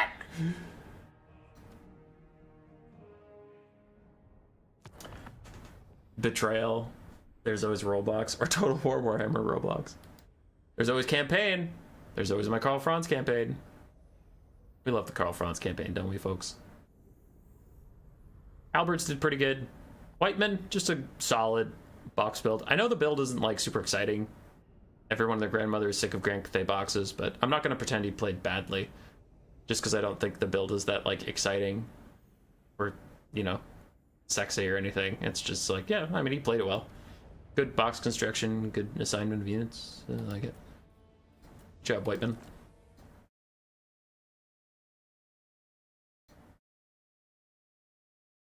Nailbiter versus La Luna since my opponent isn't here. Whoa! Whoa! Yeah, that sounds right. Oops, shit. Oopsie, oopsie, oopsie. I just actually added a secret chat and I just got some weird music. Alright, I gotta check out the tournament, so 1 second. So the only games left are Pasha, who's not here. So come with me, we have to do some tournament adminning. Alright, Pasha's not here. So Sora, Power, and ICG all get an extra win. And they have, and then we have bye rounds for extra wins. So Pra and Zero had perfect runs. Did anybody else have a perfect run? Dust Bunny gets an extra win, which would bring them to 4. Hold on, actually, wait. I thought I saw them lose. Yeah, they lost a for fun game they were playing, but it wasn't their actual bracket game. They lost it to Sora. Interesting. Sora should get a point because Pasha's not here and they beat Dust Bunny. Moogie, ICG, and La Luna. Luna has a bye round. Where did Luna actually lose? Oh, round 1 to 0. Got it. ICG gets a win from Pasha because Pasha wasn't actually playing. Did ICG lose somewhere? Yeah, they lost up there. And then Moogie lost to Pro 2. Okay, so it looks like everybody legitimately lost once except for Zero and Pra, which is fine. Zero and Pra, you are undefeated. Legends of your time. Gods, Titans, murderers! Maybe.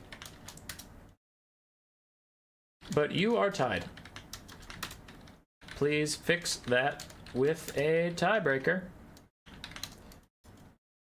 Ra is first pick. GLHF. Send me replay.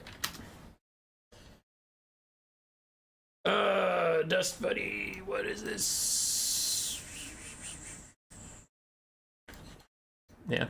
Dust Bunny, like, for all intents and purposes, had a perfect run by, like, the tournament standards, because on the bracket, they had a bye round, which is a free win. But I know they played Sora, and they lost, because Pasha wasn't here. So, I'm just gonna say that was a loss, and if Dust Bunny has a problem with it, then they can fucking fight me. Though, from my judge of their character and my interactions with the Dust Bunny, I don't think they care overly much. As I save more replays.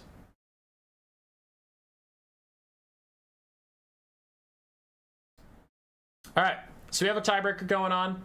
I've saved all my replays, otherwise we should be done here. So there should be no more tournament adminning. I can just focus on streaming with you people. Let's get back into it.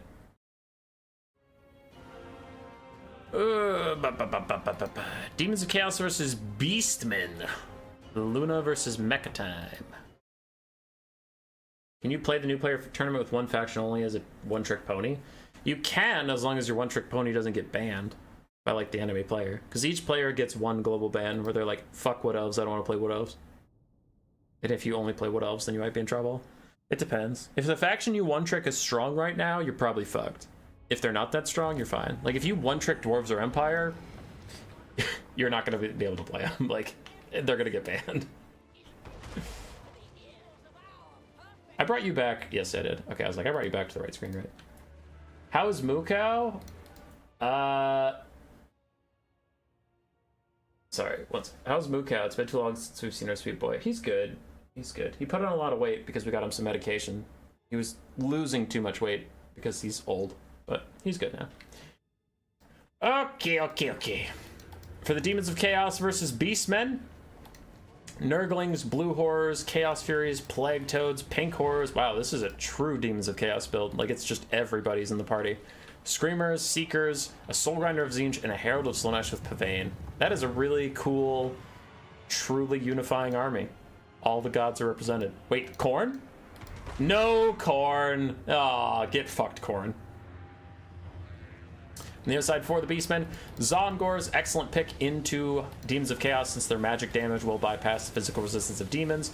We have Morgr, Butchers of Kalkengard, and then Centaurs of Throwing Axes, a Feral Manticore, the Eye of Morsleep, who did get some buffs. I still think Cygor's blow, but they did get some buffs in this last thing. Fate of Buna, Spirit Leech Caster, and triple Ungor Raiders. I actually like this Beastman build a lot. I don't love the Feral Manticore. That and the Cygor are the two things I would cut. But the Cygor is more of my preference. I think objectively Manticores suck right now. Luna's Harpies plus the Manticore are going to flank the Chaos Furies. Actually, wait. Luna's the Demons. Never mind. Luna, run! I see you in the chat. Get your Furies out of there! The Cygor is chucking away, trying to hit the Seekers and whatnot. Pink Horrors firing on one side while the Archers fire on the other. Both sides ranged is currently uncontested, though Slaanesh does throw down a quick rampage onto these Centaurs throwing axes, luring them into the Seekers where they get eaten alive, and that is actually an Ungor Raider that ended up in melee. A bit of a whoopsie there from Mecha Time. But the rest of the Beastman frontline is doing fantastically well. Pleading through Nurglings and Blue Horrors alike, they'll get through those guys quickly enough. But I would still rather be the Demons right now. The Seekers are in perfect position to do what they want to be doing, and they're getting really good kills right now. With another Fury summon out, you should be able to dive onto those backline Archers, and I just don't believe the Eye of Morsleep is very good, so I don't think he's going to do very much, because I'm a hater. Demons Chaos frontline falling apart is mildly problematic, because then if the Butchers and the Zongors get onto this backline and cause disruptions, that can change a lot of balance of power. As the Soulgrinder of Tzeentch is trying to snipe out Butchers and Kalkengard models, I like that, as Morgr has arrived, chucking down Chaos Spawn to kill Pink Horrors, and he should be able to get his other one pretty quickly. Yeah, if a demon crumbles near him, he'll get his other one, but that's kind of a catch-22, isn't it? Because if you get your Chaos Spawn summon, that means something demonic instability crumbled, which means whatever your Chaos Spawn summon was going to kill just disappeared. Rip. As I said before, the Seekers of Slaanesh were right where they needed to be. They flew onto the backline, and now all those Archers are dead, and now the Eye of Morsleep is even surrounded and getting clawed to death. Look at his little ankles. Look at his ankles getting shattered. He might have squished the people with a rock, but that's not as important as his ankles. Eye of Morsleep is going down, but the balance of power is going increasingly in the Beastman favor? What happened? Like, literally, the state of play I saw happen was two Archers in the Eye of Morsleep get ganked for free, and the balance power is like, that's really good for the Beastmen. What? How? As the Shaman of Death is about to get Pavane rampaged into Seekers, but the Seekers are actually going to go peel the Feral Manticore away from their lord. As the Herald of Slaanesh takes a Spirit Leech, Morgr surrounded by Pink Horrors, and the Chaos Spawn are chomping away through those other Pink Horrors as the Butchers of Kalkengard will get killed off. Blue Horrors doing that little extra bit of fire damage to them while the Screamers get that armor-piercing shot out of them, and the Soul Riders firing over. Man, fuck the Butchers of Kalkengard, apparently. Demons of Chaos are just sick of their shit, but there we go. The Seekers are on to the Brave Shaman of Death, and even though the Rampage wore off, he's still in a bad spot. The Seekers are still going to cleave through him. And I think they got patch buffs 2 patches ago? Not this patch, but 2 patches ago? Is that a Fate of Buta? That is a middle finger. I don't know if you needed a whole Fate of Buta, but I understand it because the Deathcaster is getting murked, so he's like, I need to make sure these guys go away forever. Fate of Buta is an almost dead Seeker. Now, objectively, like, if you saved that Fate of Buta from those Seekers, that would have been better, but a dead caster can't cast any spells, so I guess smoke them while you got them. And now things are looking a lot better for the demons. Somehow the Eye of Morsleep is still alive, and I guess he's going to start throwing again.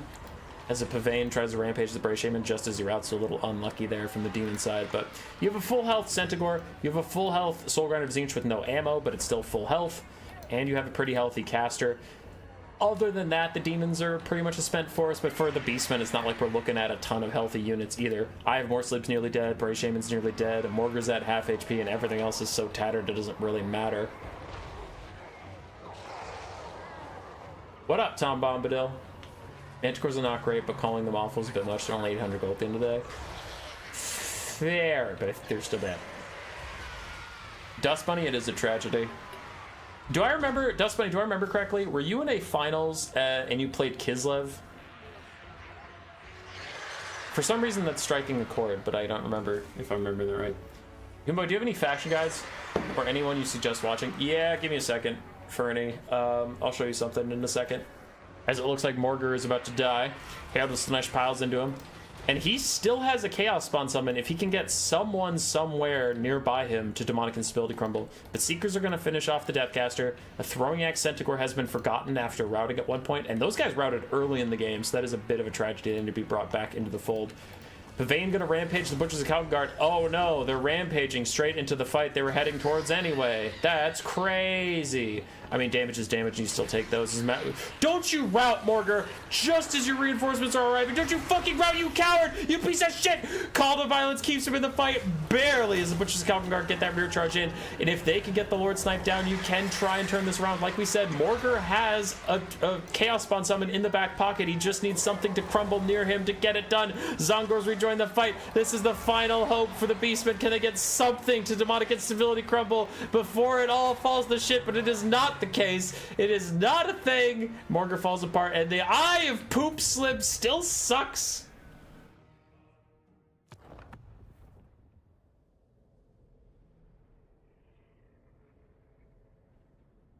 Yes, I was on final Kislev. I remembered then.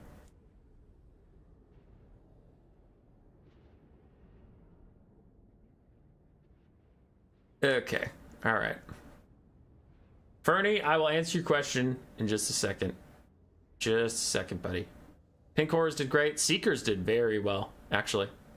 Nice job, Luna, making the Seekers look OP. For Mecha Time, pretty solid first games in the tournament. First tournament you tried in these games. Like, your micro is pretty good. If Mecha's watching, I think your builds need some work, but that comes with just experience. I think your micro is pretty good. You forgot your Centaurs that had routed, but other than that, like, you took some pretty good engagements. You had some pretty good spell casts, like Fate of Buna onto good targets, Spiritual good targets. You didn't like Fate of Buna at the Soul Grinder, right? That's something I see from new players a lot, is like not knowing what the spells should be targeted at. Because in campaign, you don't get punished for that nearly as hard. So I think you took some good engagements. I think you'll do fine.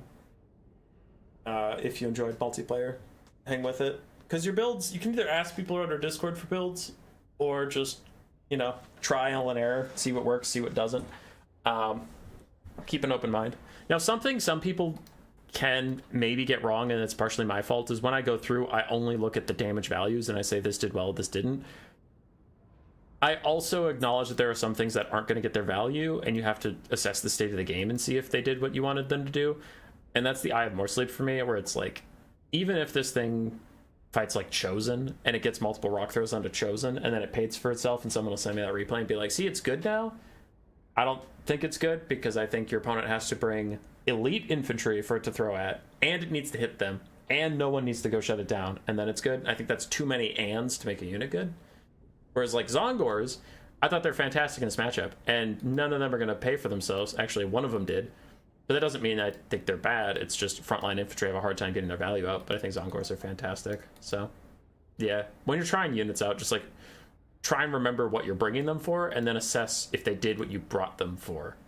Right? If you're bringing the Cygor to deal damage, it doesn't do that. If you're bringing the Cygor to force your opponent to come towards you, I guess it does that, but you're the Beastmen, so you could just rush them. Anyway. Mecha, happy to have you. Someone asked me a question about guides. It was Fernie. Is the GOAT? I get it, because it's the Beastman. So, if you're looking for new player, poopy, dumb, stupid, idiot face content, I have some of that. let's go over to the other screen again. Other screen. So, if you want even better poopy dumb butt face content, if we get 13,000 subscribers before 2025, I will make a build guide for every single faction, even though I hate doing that. But also, why did I go to that? I don't need to go to that. Back one. If you go to my playlists, I have a playlist literally called for new players. And if you skip their oldest to newest, I can't fix that. So some of this is Warhammer 2 shit, but if you skip, you see a quick Bretonnia overview, quick Beastmen, quick Grand Cathay. So I made a quick guide for every single faction, and these I made them to be timeless. It's like, what does this faction do, and what's its objective, and how to play against it. Like, Skaven, the good units come and go, right? Like, Doomflayers are good for the first time ever. Stormvermin are good for the first time ever. That's different, but Skaven in general still don't have cavalry. They don't have any.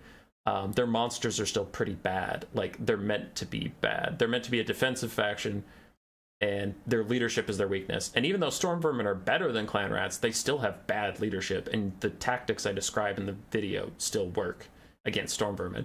The nuance changes, like you'll need to bring armor-piercing front lines to get through Stormvermin versus regular front lines, but like, Stormvermin still don't like Doom and Darkness. They still don't like Burning Head. They still don't like monstrous infantry scaring them. Now, obviously, Stormvermin halberds will do more damage back to the monstrous infantry, but they'll still rout in front of it, so. Anyway, those are guides. I also have little guides like how to play a rush faction, how to play defensive, how to play kite. And then I have a build guide. I have tips to get more wins in ranked. So, yeah, there's a lot of stuff there. Scroll through it, see what helps you.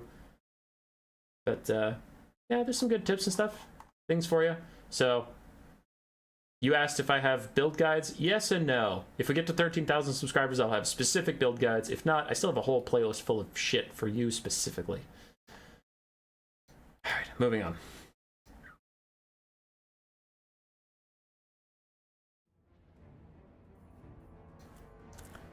La Luna versus Zero. Could get some Khorne Dark Elf action. We're casting a lot of La Luna, but I guess that happens. Let's do it. Let's do it. It's just a Luna stream. What's super busted about Skaven right now? All my opponents banned them. They're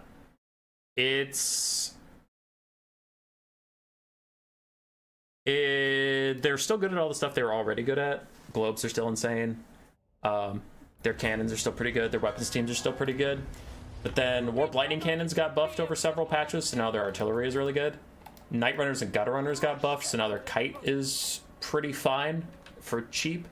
And then Stormvermin and Doomflayers got buffed, so now you can't just spam no armor piercing and beat Skaven. So Skaven just got like a bunch of buffs over patches that gave them different options. Because like if you think about Bretonnia versus Skaven, Bretonnia used to be able to take just Knights of the Realm, because you know the only mass the Skaven are going to have are Rat Ogres, and Rat Ogres can get killed by Knights of the Realm because they don't have armor piercing. They don't have armor for you to armor pierce.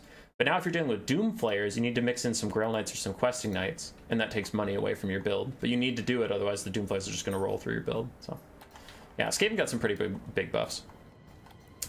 For Khorne versus Dark Elves, Khorne has Marauders all over the place, 2 Chaos Knights, 3 Minotaurs, 2 of which have great weapons, 1 does not, a Skull Cannon, and Valkia. For the Dark Elves, triple Dark Rider Repeater Crossbow, 2 Cold One Knights, 3 Dark Shards, Witch Elves, Black Arquebusiers, and Dread Spears as frontline, and Malekith on a Spooky Spook Dragon with Soul Stealer.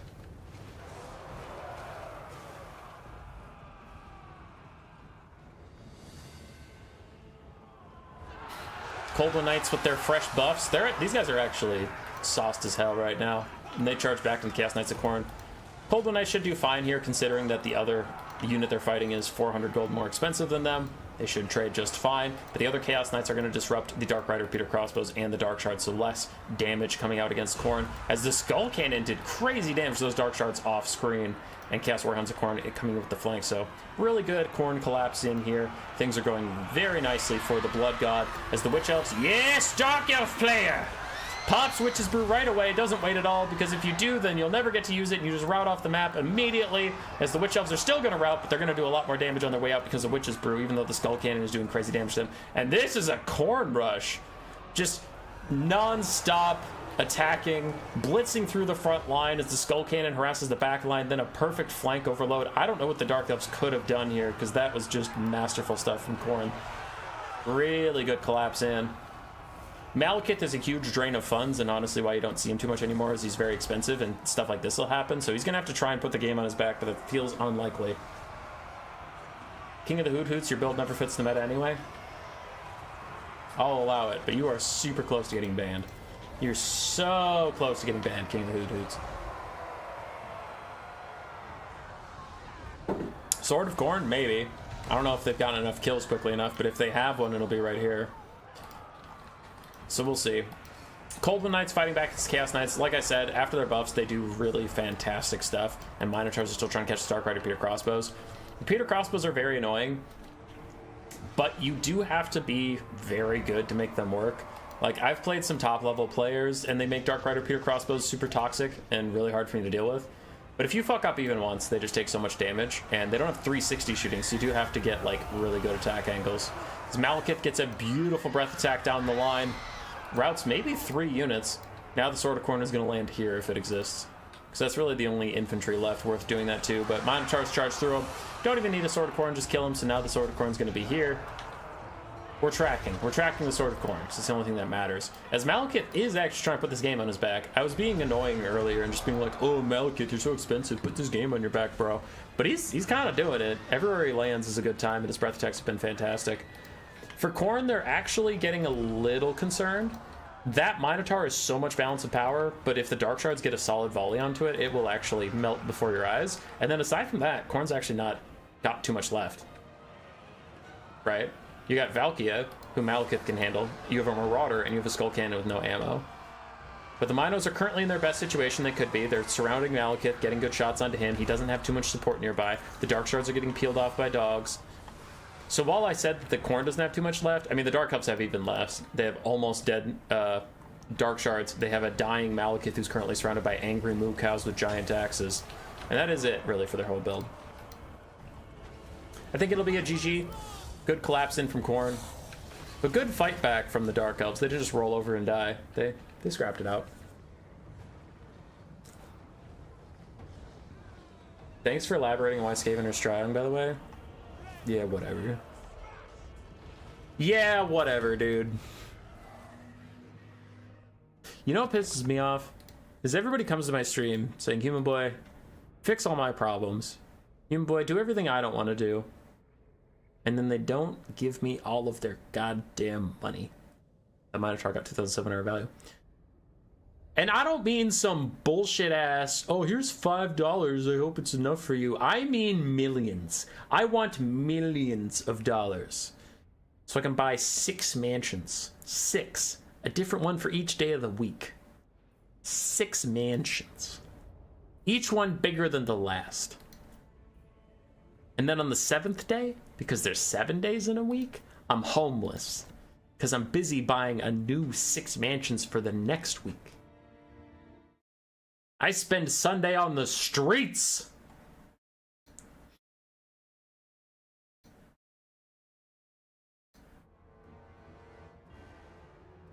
Not a fan of Foot Archers versus Khorne. I always like going for Expo Riders. Yeah, but Olaf, you're an insane, overpowered tournament player.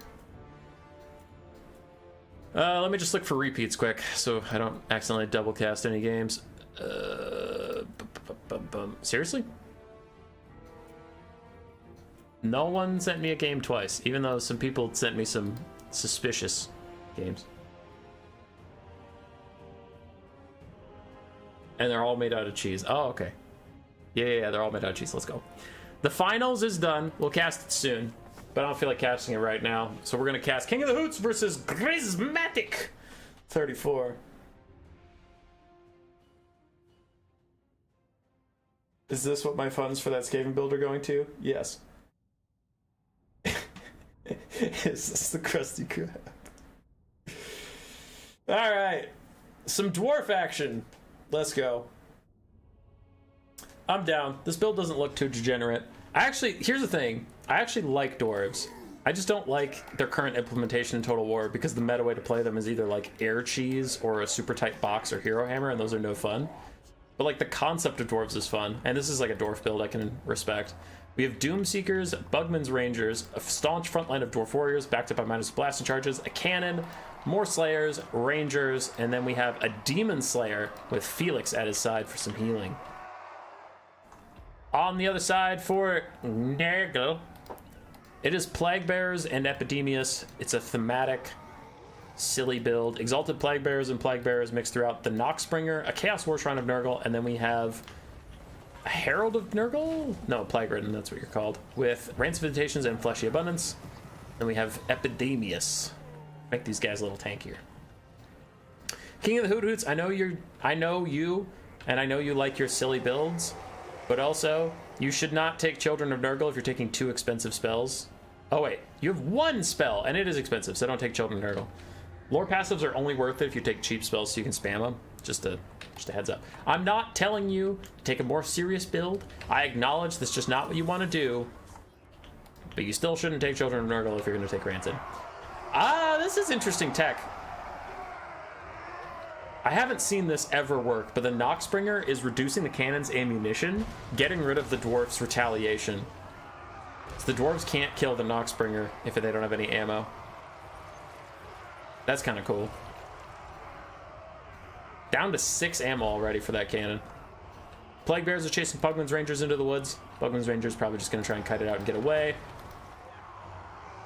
As the Noxbringer missed all those shots. Yeah, that's a miss. That looks like a miss to me. It doesn't look like the cannons are sitting in that at all, so unfortunately no ammo destruction there.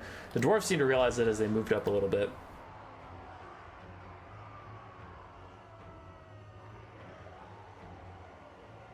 But if I'm banned, who will play Epi? I don't know. Noxbringer's still firing away, down to 3 ammo for the cannons. 1 more hit, and that thing is out of ammo.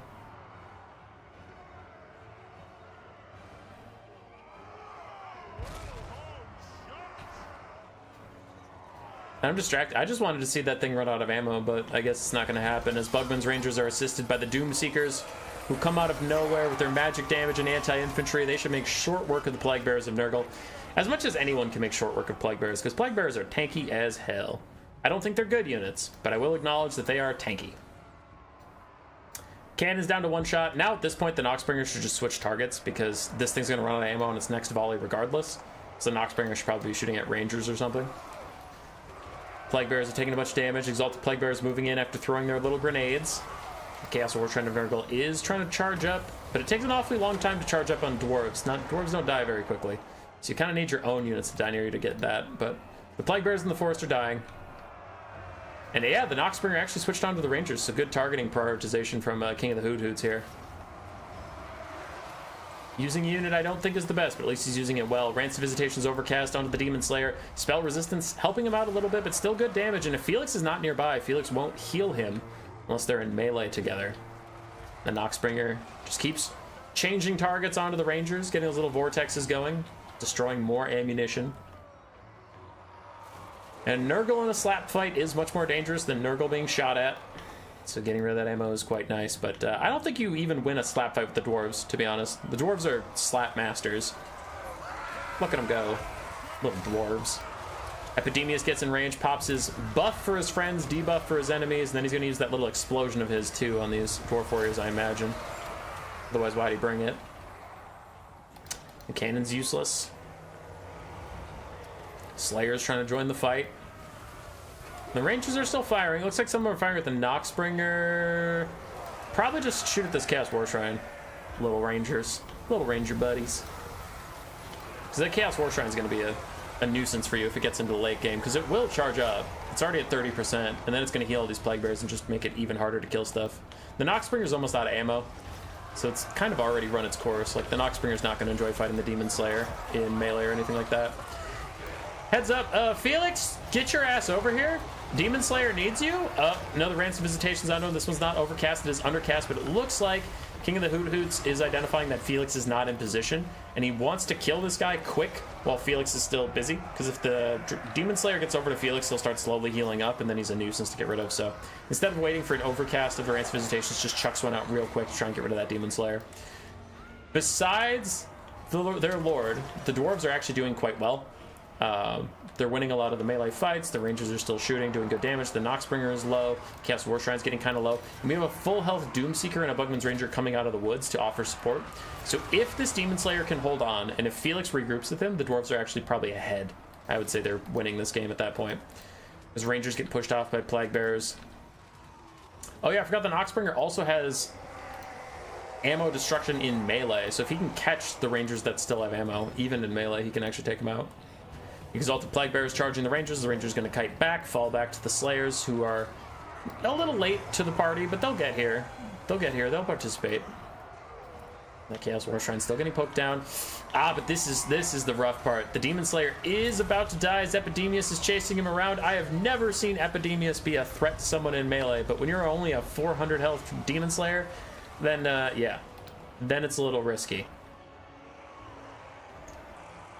But the dwarves are still grinding. The Noxbringer is about to die as it's surrounded by Slayers. Demon Slayer gets the safety. Epidemius abandons his chase, realizing he was stuck in like an infinite charging loop. He now saunters up, gets a big shot onto the Demon Slayer. One more hit, and that guy is fucking dead. And Felix is nowhere to be found. Felix abandoned his post because he was like, Gotrek? Where's Gotrek? Gotrek's the only thing I care about. But this Demon Slayer is doing quite well, considering how low he is on HP. 52 HP, and then he finally dies, but he gets 4 solid hits on Epidemius, taking him down to about half HP on his way out. Bugman's Rangers wandering out of the forest to get involved. We still have Doomseekers. We still have other Slayers. The Noxbringer has died. Epidemius himself is at half HP, but where are these Bugman's Rangers going? You better not be going into melee, little Bugman's Rangers. Hey, hey, hey. All right, they're backing off. They're backing off. It was risky there for a second. It was risky getting frisky. The dwarves lost their leadership, but besides the High Elves and the dwarves are the two factions that if their lord dies, they can kind of shrug it off better than anybody else. So now, we need to get rid of these Plague Bearers. The Plague Bearer support is really annoying. Bugman's Rangers should just shoot the Chaos War Shrine this whole time, but then the Felix and all these Dwarf Warriors and Doomseekers and stuff take out the Plague Bearers, bring us down to a late game where it's just 3 single entities with no support. The Festering Stooges make that no support bit a little more difficult, but we'll see.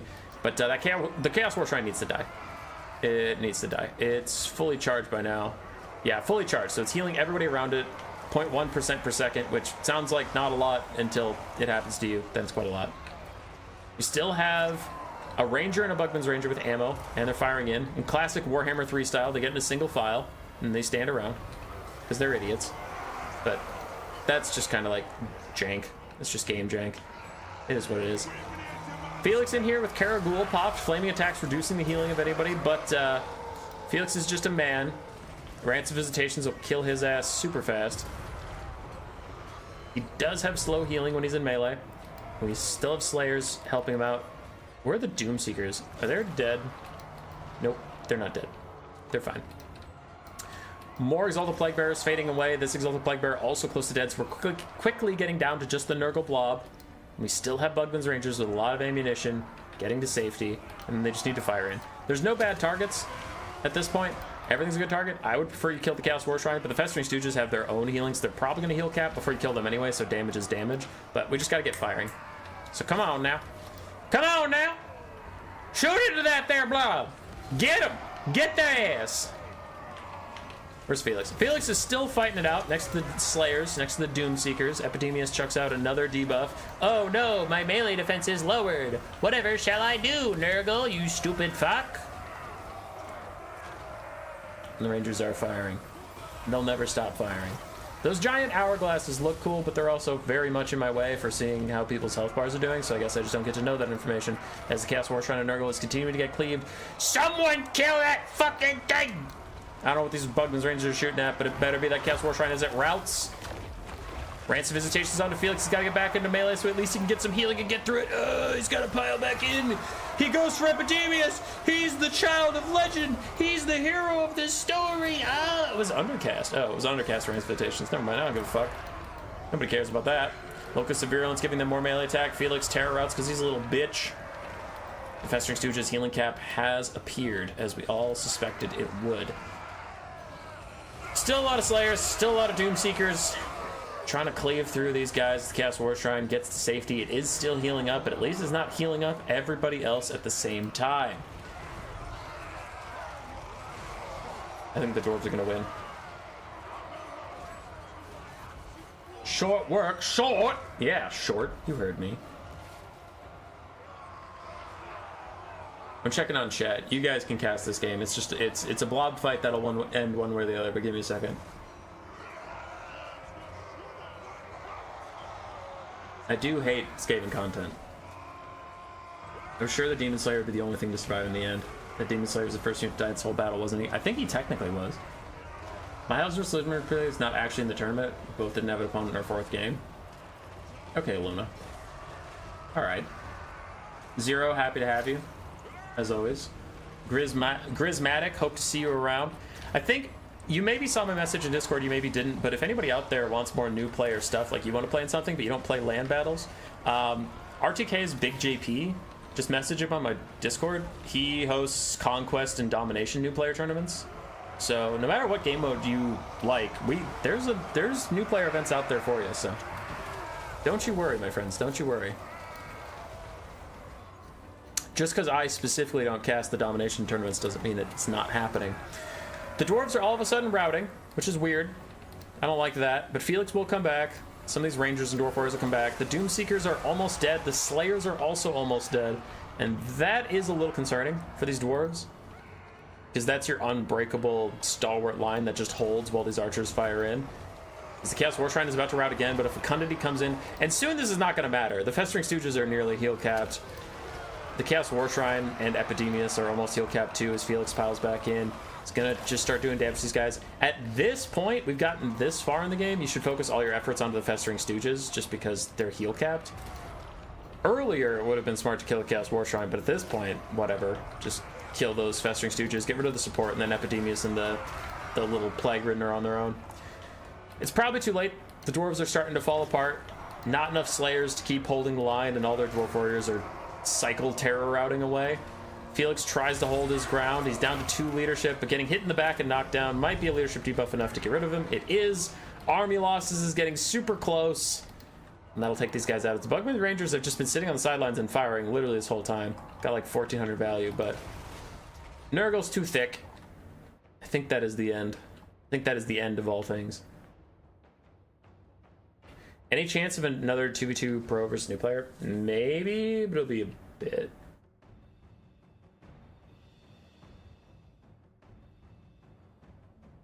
There we go.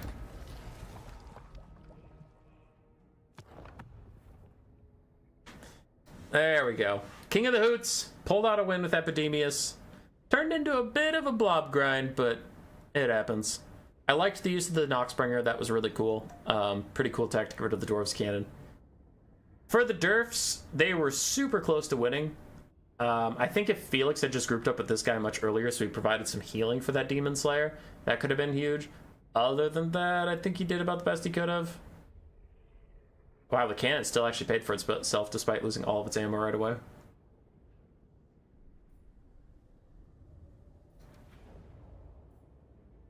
Now I have to check after the stream. I don't know if it took place 0. I actually can't remember if it had enough people.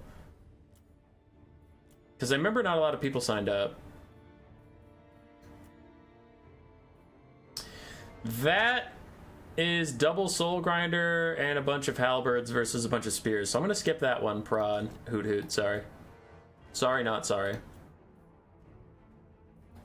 Let's see, any others that I just don't want to cast? Any others that are just stinky but stupid? Wow, all of them are stinky but stupid. That's cool. All right, let's do this. Let's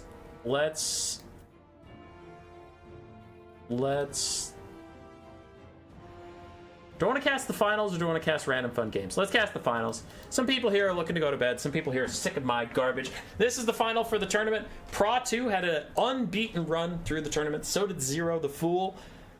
Both of them 4-0. Both of them kings of the world, but only one can be true emperor.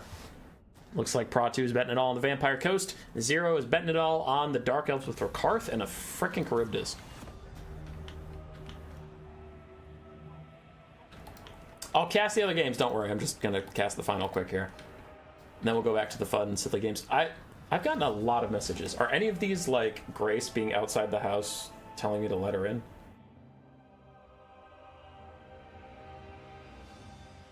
Okay.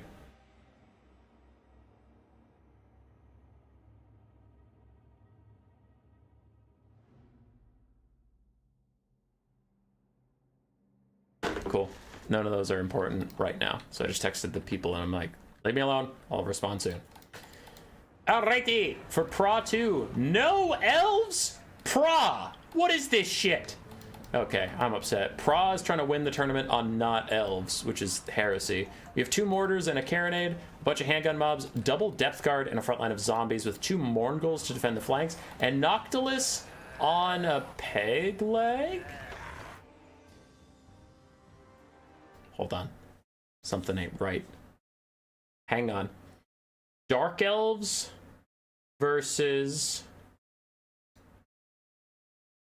Hang on. Something ain't right.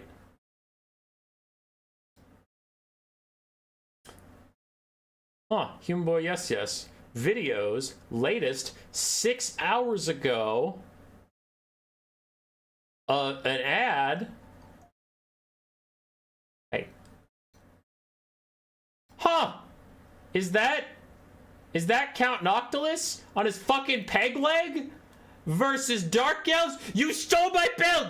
You stole my build, you son of a bitch! You're in the finals of a new player tournament, you go onto my channel for a video I released today, and you steal my build to fight against the same faction I fought against. You cheated, motherfucker! That is it!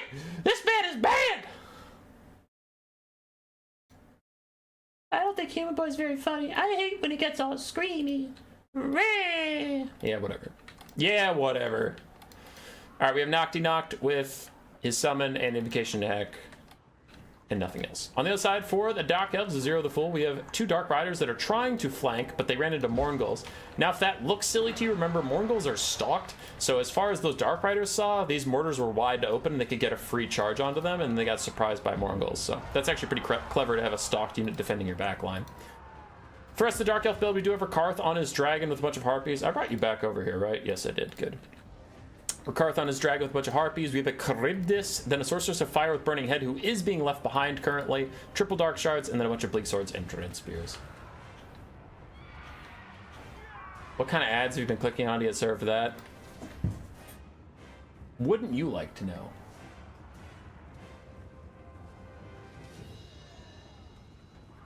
This action does not have my consent. Yeah. Alright, Rakarth diving straight in onto Noctilus. He is a far superior duelist to Noctilus, especially on the peg leg, so we will take him out quite quickly, and in come the Harpies to protect a little bit. Now the handgun mobs are trying to turn and fire at Rakarth.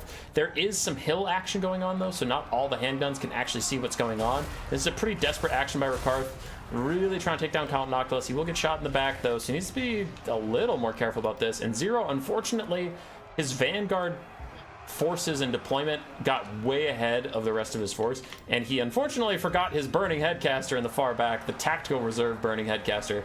So this is looking like a very rough start for the Dark Elves, as Rakarth is winning the duel against Noctilus, but those handguns shooting him in the back have gotten almost 2,000 value from lighting up that Dragon Lord. And it's very, very tough.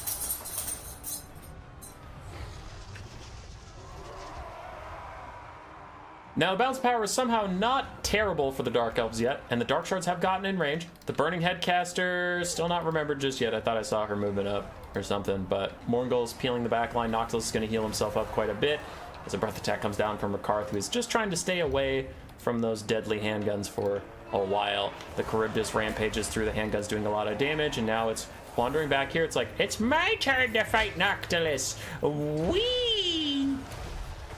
And I asked the age-old question, hey, are there still handguns around? Because if there are still handguns around, maybe don't fight Noctilus in front of all the handguns.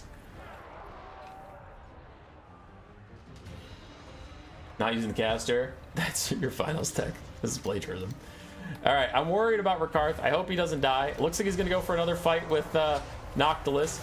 Is there handguns nearby? Another heal down from Noctilus, who's like, I never thought in my life I'd be under this much pressure from giant monsters, but here we are. Dark Rider's trying to come back as Morngulls are still peeling for that back line, and the Charybdis is just running through a whole bunch of randoms as Rakarth can't quite land. Look at him. Look at him go. He's majestic. He's wonderful. This bug has been in the game forever, and it gets less bad, but it's still, when it happens, it is terrible. But it happens less often. Still happens. Look at him. Look at him go. Whee! And he just flies up in the air and just gives up on it.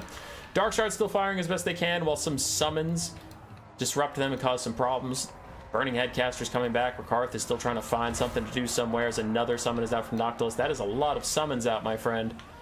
A lot of summons on the field.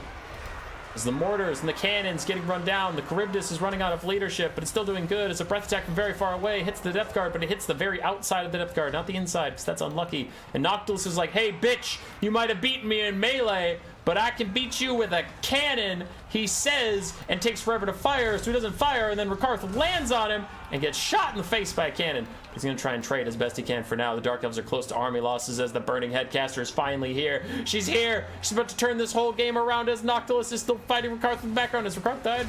No, Rakarth hasn't even taken a hit yet. He gets poked by zombies occasionally. Did you just use another summon?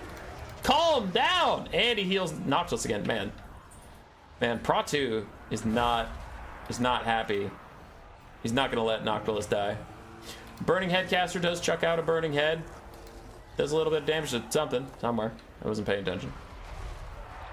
And Rakarth still hasn't gotten hit by Noctilus. He's going to team up with the Charybdis to try and send this guy out. This guy is pretty much heal cap, so maybe he can die. As he has another summon! This is getting insane! How many more do you have? You have one. You have one summon left. You have summoned so many things. 3 of these units were summons. One of them just faded away, but 3 of these units were summons right now. You're crazy. You're fucking crazy.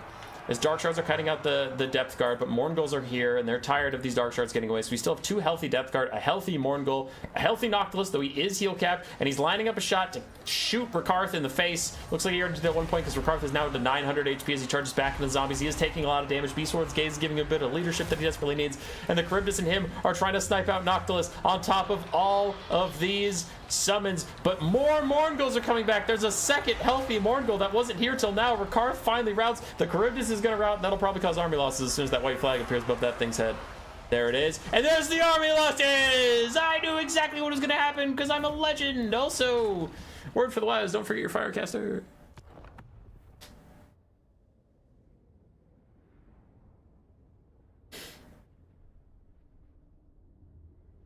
All right. Okay. Hey, Zero, I liked your build. I did. It actually did kind of okay. I did not love that you threw your Vanguard in before your frontline force was actually there. I did not love that you forgot your Firecaster. But I love you.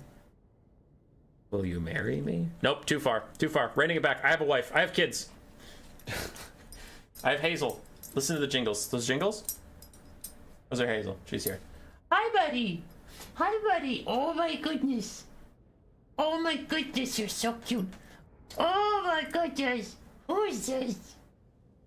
Who is this? Yo, he's so good. Yo, he's so good. So here's the thing, is I know the camera's not on. I know you can't see how adorable this puppy is. But I'm just going to rub it in your face that this puppy's really cute. You're so cute. Oh, you're so cute. You're such a good puppy. Oh my god. Such a good doggo. And no one gets to know but me. So Pratu wins the whole thing. You people doubted me. Remember the High Elf game, High Elf versus Skaven, where you were all shit-talking Pratu and I was trying to defend his honor and I was like, no, he's actually pretty good. Well, think about that, because he just won the whole thing.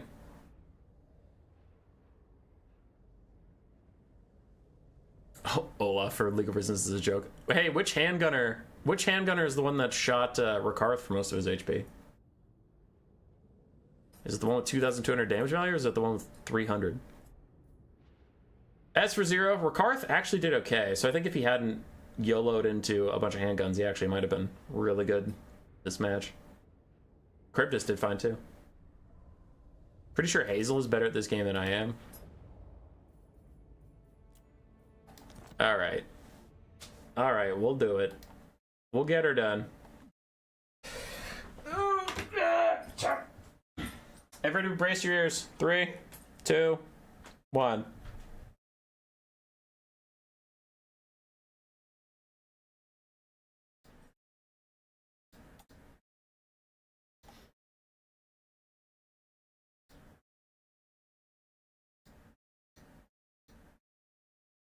Yo. Hopefully that didn't make a big audio sound, because sometimes it does. I'm gonna plug it in. Alright. Hazel! Hi! Hi, Doggo! Who's Doggo? Oh, don't sit over there being a turd. Come here. Come on! Up, up! Oh, who's this doggy? Are we centered? Oh, we're centered on the camera. Yeah, we are. Yeah, we are. Hi, buddy. Hi, doggy. Do you love getting picked up by your dad? Do you love getting picked up by your dad? Yeah, you do. Yeah, you do. Hi, buddy. Thank you for the little licks. Are you enjoying the stream so far? Are you having a good time with the stream?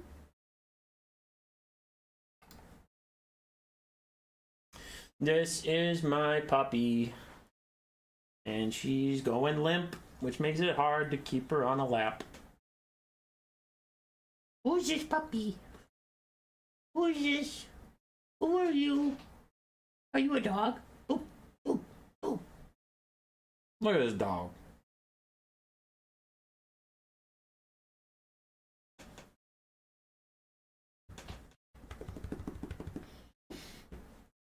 Do you want to see the moo cow? I'll go find the moo cow if we have 5 people who want to go see the moo cow. We need 5 moo cow posts if I'm going to go get that damn cat. Go get that damn cat. Are we gonna go get that damn cat? Boop.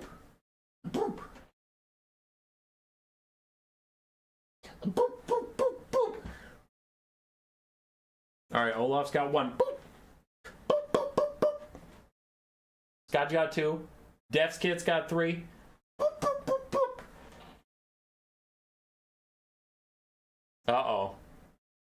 Dutch ice cream with the Hollow Knight picture that we love. Coming with the 4th, but we have 5, 4, 3, 2, 1. Alright, Contrarian Codex got the 5th. Hazel, let's go find your brother. Let's go find your brother. Where is he? Where is he?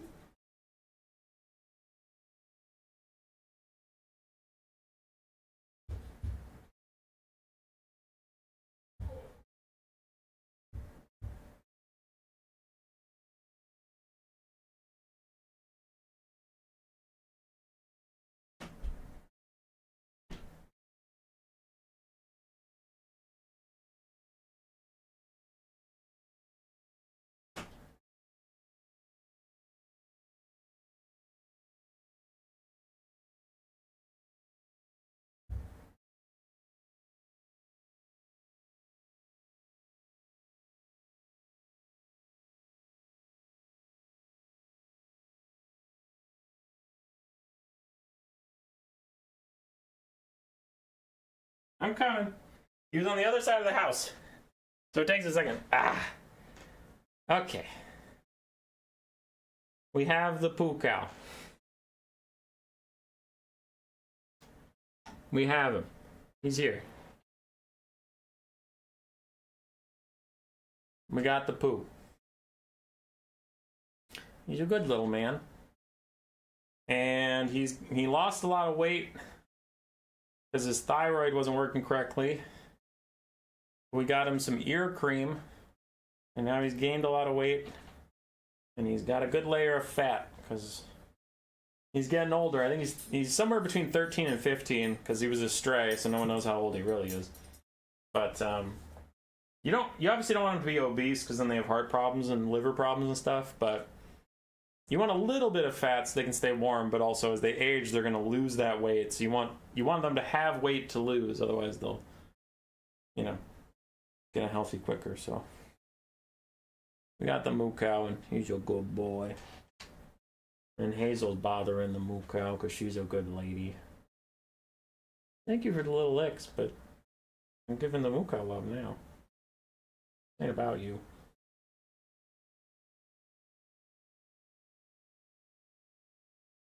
This is the poo cow. We love him. Yes, we do. Moo cow, you're sheddy. Why are you so sheddy? You want to go on the spare chair? Spare chair? Oh, nope. He's just going on his own business. Alright, enough of that shit.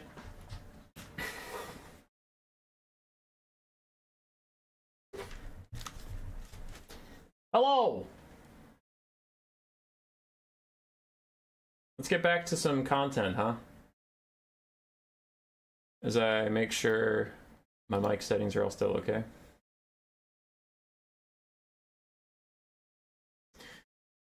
So we have 5 games left for the day. Let's do it. 5 games.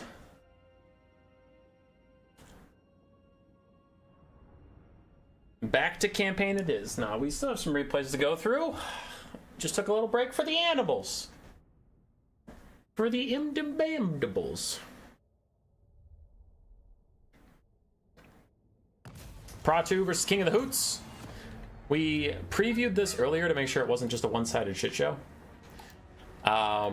We have triple Carronade, 3 Morngulls, some hand cannon mobs, the Bloody Reaper deck guard, other handgunners, and Aranessa Saltspite with no caster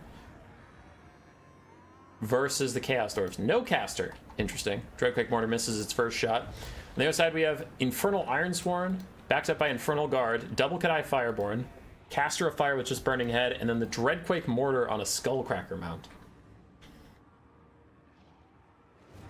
Hoot Hoot with the elite build again. That does seem to be his thing, as the Dreadquake Mortar scores a direct hit on the Carronades this time. Takes out a lot of that cruise HP. But he is taking a bunch of damage. I'd rather be the Vampire Coast here. Really good dodging with the more power acceleration. Dreadquake Mortar is doing good. Carronades are starting to crumble even, but still it is 12 out of 12 models counterfiring the Skullcracker. Dreadquake Mortar, and he's crazy expensive. He's taking about half his HP. In comes a Burning Head on the handgun mobs. Another direct hit from the Dreadquake Mortar onto another Carronade. But still the damage is coming in. Rambo? Yeah, I was feeding Ed anything he would eat. I'm like, listen, if you'll eat this, you can have it, because you just need to gain weight. Dreadquake still taking damage, but trying to fire back wherever possible. And the Cathay Fireborn are in. The Morgulls have to get activated pretty quickly to get between them and their targets. You just need that extra mass. Another Dreadquake shot gets a little bit of damage on the Carronades, but mostly relying on crumbling at this point. And the handgun mobs push away the Source Prophet of Fire, and the Dreadquake Mortar is at about 1/3 HP. And maybe this is 10D chess, but having no caster does mean that the Sorcerer Prophet can't get any healing. So maybe it's just beyond my comprehension. But the Carronades are still crumbling. One is gone, one is about to fade, and the third just got hit on the side of the Dreadquake shot, but it hasn't died yet. And that Skullcracker mount is already very low. 1400 HP from those cannons, doing a lot of damage to it. In comes a nice Blasting Charge, Burning Head combo to really deplete these hand cannons. But the Cathay Fireborn on both flanks are having a tough time. One flank just got shot a bunch and then fought on top of the Bloody Reaver deck guard Elite Halberds. The other side, Morngulls are blocking them, whilst Aranessa netted them, lowering their melee defense for a while, and just did so much damage to these guys. Dreadquake Mortar still trying to take out the last Carronade, but it's down to like less than 900 HP. I'm waiting for a cannonball to come in here and just ruin its whole evening. I want to see it, actually. Slow motion. What? Anybody see that slow motion craziness? Okay, so sorry. So this is getting shot at. I'm looking for a flying iron ball. Okay, so the cannons are still setting up. You guys want to hurry up and fire. Come on. Come on now. The cannonball shot heard round the world, goes up over the Sorcerer Prophet, sails through the sky. There it is, there it is, there it is. You can see it, you can see it coming. It's flying, it's coming down, it's coming down. Slowly, but surely, it is going to miss entirely. What a little bitch. Don't worry, there are other cannons. Shoot. Or not. There's not other cannons. Holy shit, the Dreadquick Mortar lives. Dreadquick Mortar for 1,000 years as the final cannon is taken out by that guy. This is a little concerning, because now with no caster and no long range, this thing could unironically live to the end of the game. Like, as long as you stay out of handgun range, which you definitely can, you'll be just fine.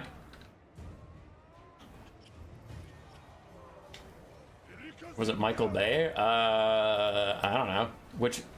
Christopher Nolan ain't got shit on this. Which one? Michael Bay is the big explosion guy. Christopher Nolan is the dark and brooding, awesome movies guy. Because I love The Dark Knight and that one. The Batman trilogy with Heath Ledger as the Joker was like my childhood. The Joker. Dreadquick Mortar still kiting. Now the caster is getting very low in balance of power as this Sorcerer Prophet of Fire gets out another good burning head, but he's doing his best to dodge all of these shots coming at him. Look at all these crumbling units though. This is not nothing. All these handguns are about to die, taking their ammo with them to the grave, and the Chaos Dwarves just need balance of power. But Aranessa is coming out, and the Dreadquick doesn't notice her. She's just one lady. She's just one girl, and if I've ever watched an anime in my life that had a female protagonist, it was someone's gonna make a comment that she would... Tell me exactly what you were shooting at. Oh, wait. Tell me what this was supposed to hit. Oh, wait. I don't see shit around here. As a Spearfisher's net comes out, and this guy says, "You'll never be as good as your father. Girls can't play soccer. Only boys can play soccer." And then she runs up. She's like, "I can play soccer too, Dad." Yeah! And she kicks it. And it's like, you're not even as good as your cousin. And then it fucking dies because the patriarchy just got smashed, and Aranessa Saltspire is a girl boss. Another burning head takes out some hand cannons, but I don't know if the Shorfy Chorfs can win this. There's two full health Morgul's, a full health Aranessa. Bloody River Depth Guard still have a lot of HP. On the other side, you just have Infernal Guard, Infernal Ironsworn, and a very close to dead Sorcerer Prophet of Fire, who is trying to kill. If he can kill this last hand cannon, he's actually completely safe. There's no other range that can touch him at all, but he flies straight into the waiting shotguns of doom, and he has to charge into melee to get a little bit of leadership to push these guys back. There's no healing for him because there's not a caster on the map that exists. As he's trying to kill the hand cannons, he's trying not to take any damage. The Morgul's are busy killing his Infernal Ironsword, but he routes anyway as the hand cannons are fading away. If they can throw guard mode on him, just turn and shoot his ass. Game's over.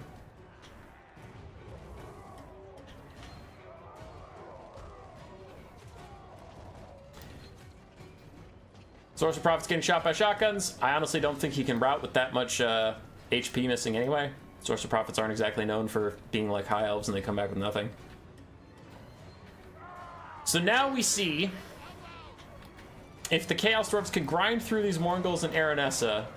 If these Infernal Ironsworn turn and use their blasting charges right here, it is possible. If they don't use their blasting charges over here, it is impossible. They will lose. You need to turn and use your blast charges over here. Do not use your blasting charges on those hand cannons. They're going to die on their own. Please don't use it. Please don't throw your blasting charges at that. No. No. No. They're not going to throw them at anything as the Spearfisher's net has locked them in place. The hand cannons have faded away on their own, but army losses hits anyway. GG. Disney and EA was a perfect match in hell until they both got so incompetent they ended their partnership. It's true.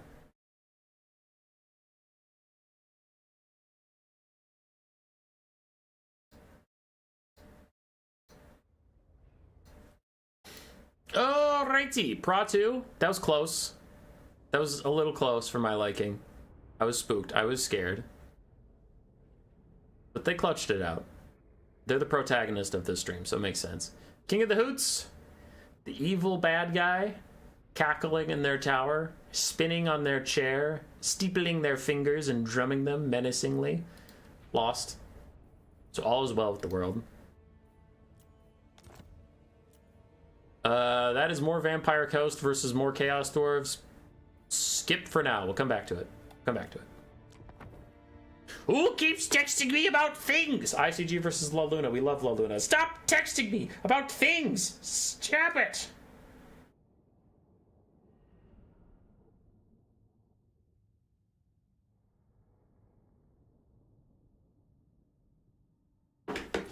Alright, we're focused. ICG on his high elves. We have Illyrian Reaver Archers, Dragon Princes, the Fireborn, Tyrion, heir of Venarian, wielder of Sunfang, defender of Ulthuan, savior of the Phoenix Crown. Then we have a Mage of Life with Earthblood and Regrowth. 2 Archers with light armor, 2 Love the Sea Guard, a front line of Spearmen. On the other side for Luna. How common is a Luminarch multi-hit, by the way? Does anybody know? If it fires, it's pretty common. But it takes a long time to fire, and Empire players don't even take it that much anymore. On the other side for Luna, we have 3 Coldwind Spear Riders, a front line of Skinks, Skink Cohorts, Skink Skirmishers, all that usual stuff. But then we have the Quaddle, a Rev Crystal, Red Crested Skinks, and Tehenowin on his Laser Dino with Flock of Doom.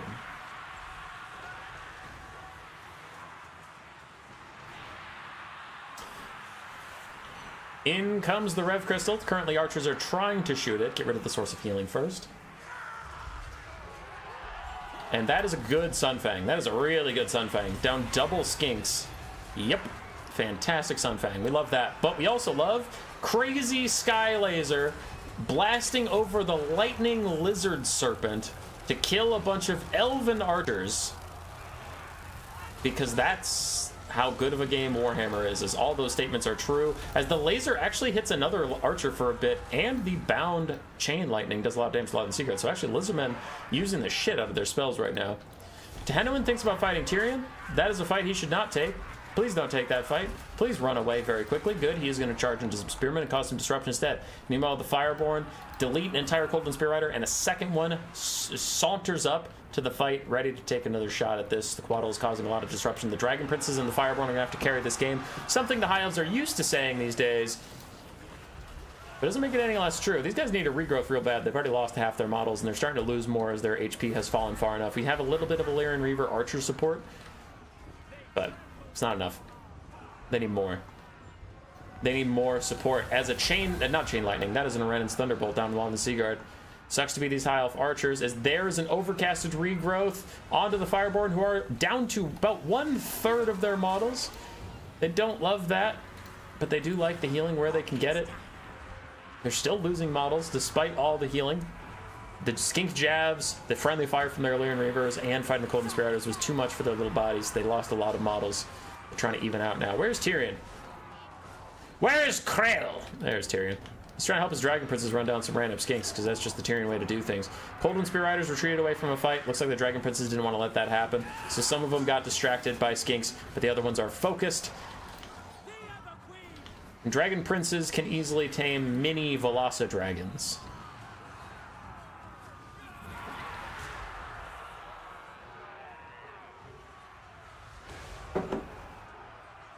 If your Lord was also healthier, you could have, yeah.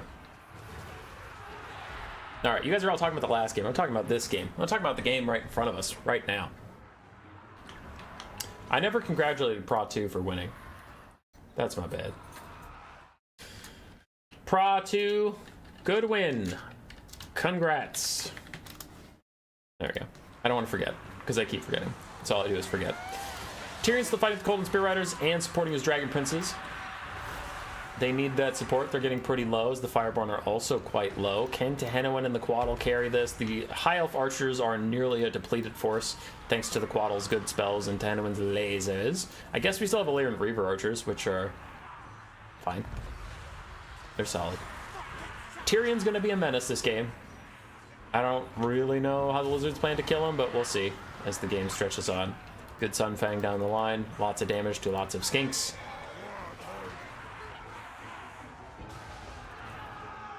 Tehenowin plus the Quaddle doing their terror best. I guess we still have a Rev Crystal with 5 charges.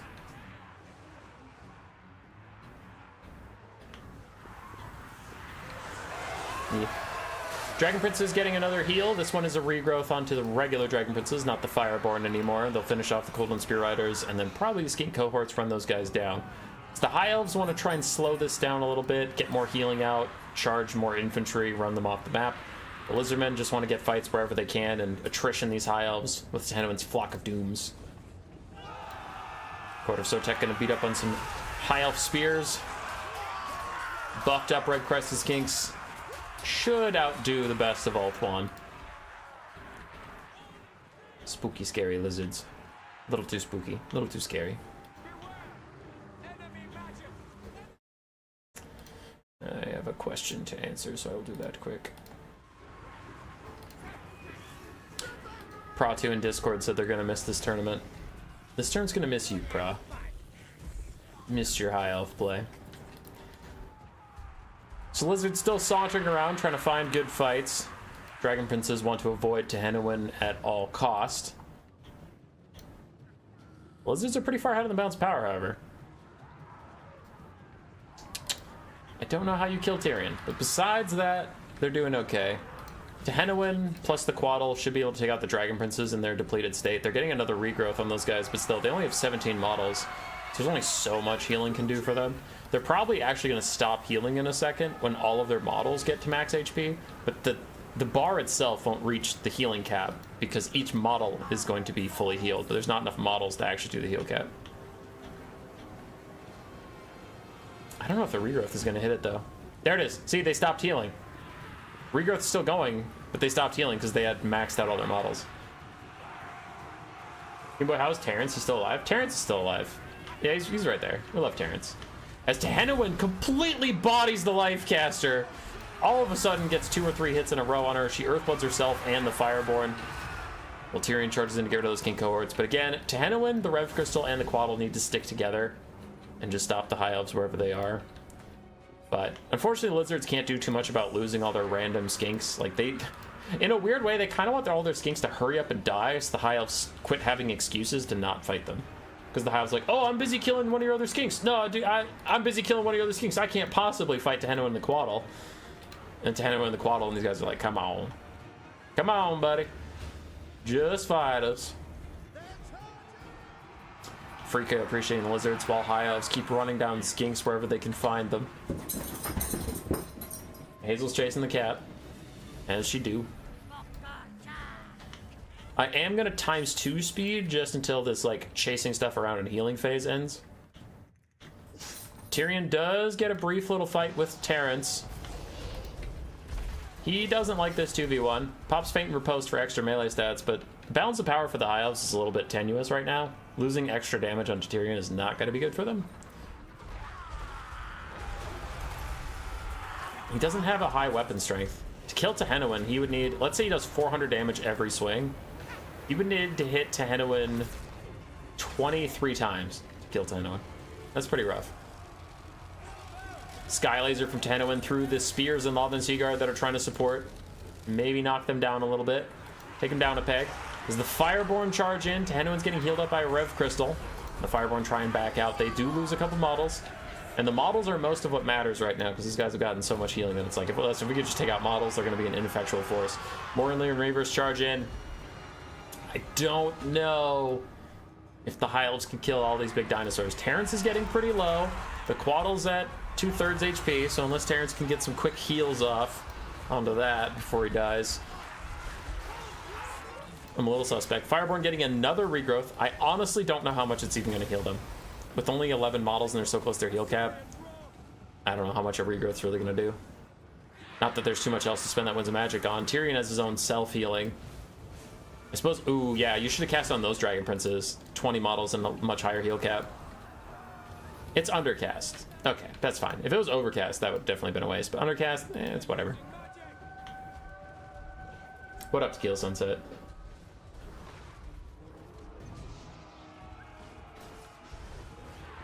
Still better Phoenix King than Malekith. Just Terrence. Terrence the Rev Crystal Dino. So the Quaddle's taking a lot of damage. It needs some Rev Crystals.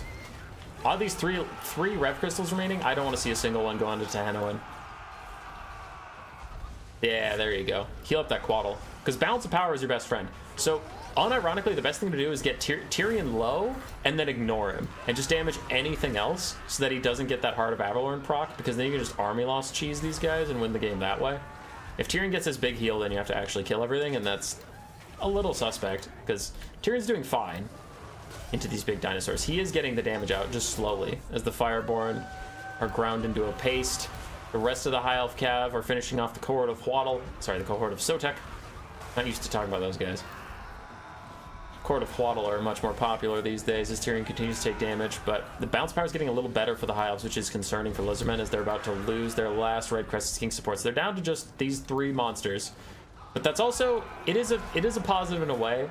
The High Elves have no more excuses to not fight your monsters. They're out of things to chase down, so they do have to rejoin this fight. Paladin and Seer are going to get some shots in. And Tannoy gets a huge Flock of Doom onto the charging Cav. They're going to be too low. They'll terror out if they even get close to here. Yeah, they just rout immediately.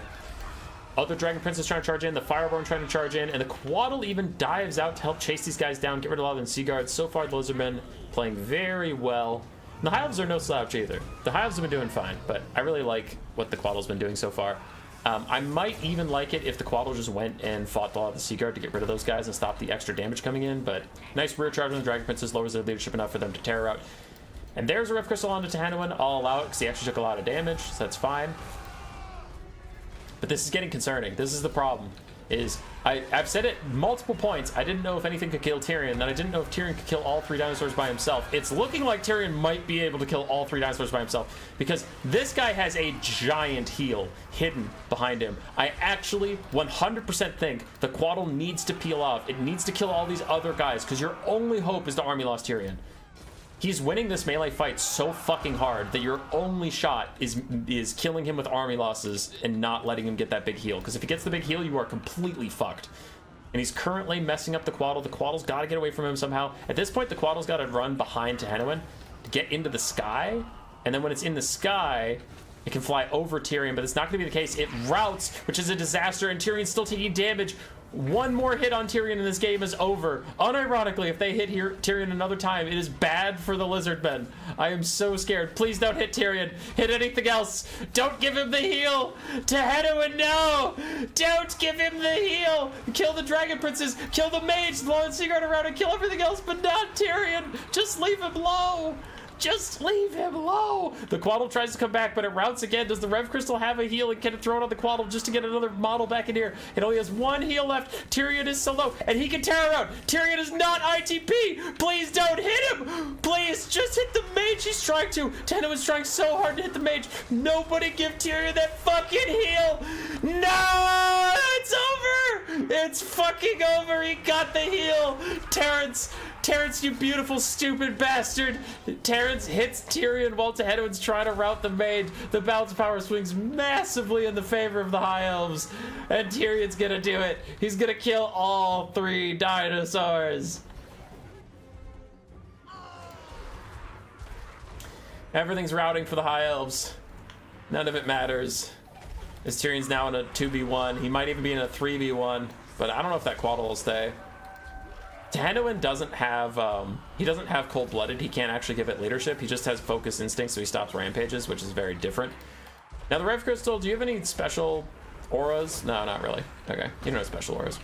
Quaddle charges in. It's immediately going to route for a 3rd time and shatter. So it's gone. Is no longer a factor. Army losses is creeping in on the Lizardmen as they rout the Life Mage yet again. But Tyrion, now surrounded by dinosaurs, just army losses them.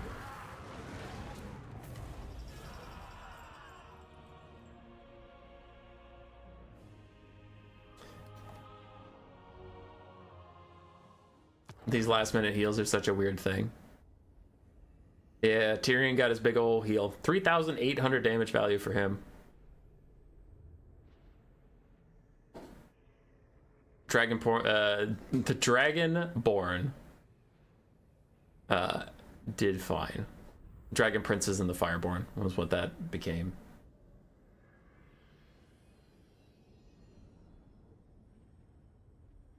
Meanwhile, Nikari has to work so hard for a tiny heal. Tehannowyn with 4,700 value is no slouch. He did good. He did good. My voice hurts. I haven't had to stream in a long time. I've been busy and making videos and all that shit. And then this stream has been so intense that there's been a lot of long games, a lot of shouting, which maybe you could tell me to just calm the fuck down. Maybe I could tell you, no. All right. We skipped another Vampire Coast versus Chaos Dwarf game because I have a plan. So we're going to do Chaos Dwarves versus Slaanesh, and then we'll do Khorne versus Dwarves, and then we'll do Chaos Dwarves versus Vampire Coast, so we don't ever cast 2 Chaos Dwarf games in a row. Bam. See, 3 games left in the stream. For Slaanesh versus the Chaos Dwarves, for Slaanesh of Dust Bunny versus Moogie. Dust Bunny brought Hellstriders and Fiends on the flanks. We have some Chaos Furies in the distance. Devoted Marauders with their Hell Scourges, and then the Princes of Perfection with 1 Exalted Demonette and Nakari. Nakari, bringing the debuff, self buff, and Pavane. On the other side, we have the Demon's Tongue from Moogie. Blazing Beards, Goblin Laborer frontline, Infernal Guard with, Infernal Ironsworn, Infernal Guard with great weapons, the Granite Guard Blunderbusses, Bull Centaur Renders, Astrogoth, a Bull Centaur Torok, and the Demon's Tongue, Iron Demon ROR. Chaos Dwarves with their crazy elite builds. Nakari looks like he might be fancying a quick charge onto the Demon's Tongue. There is support nearby though, so he's gonna back off. Human Boy, where do I send my new player replay between me and Alfredino? I don't think that's a new player replay. I think you're lying to me right now. Chaos Dwarves advancing forward cautiously. The early game engagement did favor them as they nearly took out 2 Hellstriders for like literally free. And as these guys do us around, I will fast forward briefly.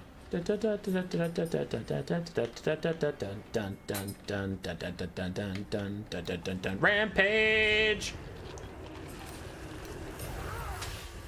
Demon's Tongue fires at Nakari on the way in. It is Rampage as Nakari charges in. Wit Stealer Sword is popped. Tactical Lich raided me. Thanks, Lich. I hope your stream went okay. I know we overlapped, but there was no other time this week I could do it, and I'm sorry, and I love you. So the Demon's Tongue took a lot of damage, and there is no healing for it on this roster. They didn't bring the Demon Smith Sorcerer person, and Nakari backs off when their buffs are off. So really good cycle charge there from Nakari. Good job.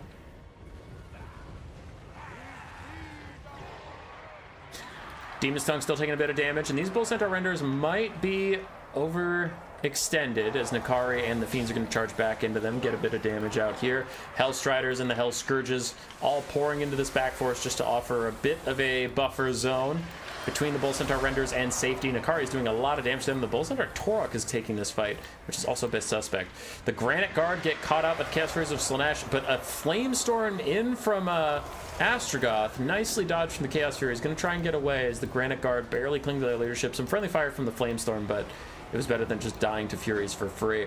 Now, the Slaanesh front line is falling apart briefly, but looks like the Bull Centaur Torok is going to be rampaged into fighting Nakari and the Fiends all alone. He cannot retreat, and the Exalted Demonettes rear charging the Bull Centaur Renders also gets rid of them, so a lot of very expensive units taking a ton of damage here on the side of the Chaos Dwarves, but they are rallying a bit. The Blunderbusses have survived their ordeal, and they get to fire at the Fiends, who are also fighting Infernal Guard. The Iron Demon has survived, the Bull Centaur Torok has survived, and Astrogoth is okay. So really all we've lost so far is a bunch of Goblin Laborers, and I guess the Bull Centaur Renders is pretty brutal. Looks like the Blunderbusses will die now, unless those Furies lose leadership first. Nakari goes for the Lord Snipe onto Astrogoth, then decides fuck it and runs away. Going after that Iron Demon again, away from the support of anybody else. So the Bull Centaur Torok is hot on Nakari's heels. And this is a very intense little battle. Does the Chaos Furies leadership hold, or does the Blunderbusses health hold? It's a health versus leadership battle. And Nakari's still trying to snipe out the single edges of the Chaos Dwarves one at a time. Hellstriders dive back in briefly, but with the Blazing Beards nearby, those guys will rout any second now as the Blunderbusses continue to try and hold back these Furies. 11 leadership for them, 23 for the Granite Guard. They're doing it! And the Bull Centaurs are back, getting charged by Fiends and hit in the front by the Exalted Demonettes. Then it'll probably be the end of those guys, but maybe they'll take the Demonettes with them. As it looks like the Furies are going to lose to the Granite Guard, who don't go out without a fight. This is really close right here. I have no idea who's going to persevere. As Nakari is almost finished off the Demon's Tongue, so he can get a little bit of a heal. He actually didn't bring his heal, so even if he kills this, he's not going to get shit for it. And he is currently taking a lot of damage from 3 single entities all dueling him. Another Flamestorm out from Astragoth, and all of a sudden Slaanesh strikes disaster. They got rid of the Granite Guard at last, but they were unable to truly kill the Demon's Tongue, and Nakari took so much damage. So much. And like I just mentioned, they don't actually have a heal to get anything back for this. Charges in on the Demon's Tongue, should kill it on the charge. There we go. Gets rid of the Bull Centaur Renders as well. But still getting chased by the Bull Centaur Torok. And we need the Fiends to turn over here and help out a little bit as they chase off the Bull Centaurs. But the Bull Centaurs get in the way of Nakari retreating. Nakari takes another rear shot from Astragoth and the Bull Centaur Torok. He's gonna Demonic Instability Crumble, and that takes all of the Slaanesh build with it. They're gonna lose all their leadership if Nakari dies, so he needs to be very careful. He needs to get to safety. Is Willing Prey out onto either of these guys as Fiends are fighting them? Because Willing Prey would make them actually pretty easy for the Fiends to kill. Blunderbusses are back again, but a rear charge in from the Furies onto the Infernal Ironsworn was seen as more important as Nakari thinks about getting involved in that fight. He is instead going for the rear charge onto the single entities. Willing Prey is down onto Astragoth. 5 melee defense for him while he's surrounded by Fiends. I like that a lot, so the Fiends can get some done. Nakari's thinking about joining in, but instead charges down the Blazing Beards. I like that. I think these Chaos Dwarf single entities are trying to break out of the Fiends and get to Nakari. I think. Nakari's gonna go in after all, charges in, takes a shot from the Bull Centaur Torok on the way in, immediately tries to retreat, but his leadership seal is down to 0. He's down to -4. He needs to charge into something else for leadership back. He charges into the Blazing Beards once again, gets a good charge through them, but the Bull Centaur Torok routes behind him. Nakari's trying to hang on. Astragoth is pretty low, but plenty healthy enough to kill Nakari. As Demonic Instability starts to take Nakari, no, it doesn't. He's back. 3 leadership, back up to 14. Is Nakari exhausted? Okay, unironically, yeah, I was about to say that. He actually needs the tier 1 Slaanesh ability for the Vigor, because he really needs the Nakari to get his Vigor back for that extra leadership, as the Demonettes and the Fiends are going to die while fighting that guy. Nakari, I was super worried those Granite Guard were going to get a shot on you, but it doesn't look like it's going to be the case. The Nakari, 500 HP, is trying to charge back. The last Fiend still trying to grind it out with Astragoth and the boys. Witstealer Sword is popped. Nakari's just charging in for all he's got. He's got to take out Astragoth now. It's his final hope. He charges in. Big shot onto Astragoth, but does Astragoth get a return hit? No. Nakari charges away, but then his Demonic Instability starts to come up, and then it doesn't come up, and he gets to safety. He is safe and sound for now. The Witstealer Sword is already worn off. Slaanesh barely has anything to buy Nakari time to keep cycle charging, but he is trying. He's going to throw out a Rampage before charging back onto Astragoth. Wants to make sure that Astragoth can't give an attack order onto Nakari if he wanted to. Nakari's coming back in for a side swipe, but the Fiends get in the way. He needs a better angle, and he goes in for a better angle there. Gets another charging shot onto Astragoth, who should route. Rampaging, unable to pick his targets. He routes away. If Nakari can hunt him down, the leadership of the Chaos Dwarfs start to fail as the Infernal Guard are thinking about leaving. The Blazing Beards have already terror-routed, but the Infernal Ironsworn are here, and they are sworn to defend Astragoth as the Nakari thinks about charging in, but charges away instead. He can't afford to take any more damage. We've already seen his leadership dip into the negatives just as it is, even without taking more damage from these fucking Infernal Ironsworn. Nakari's sitting. He's waiting. He's crafting Sweet Sorrow again to make sure he gets back up to fresh vigor. Now he's going for Astragoth. Wants to kill him and get the Lord is Dead debuff, which is much bigger than the Lord is routed. Gets a nice side charge. Doesn't quite kill Astragoth just yet. And elsewhere, it looks like Slaanesh has this wrapped up. There it is, the death blow. The Fiends held on for long enough.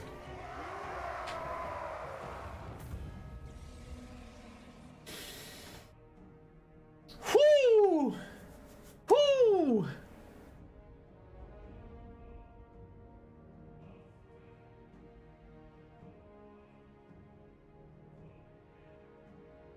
That was close.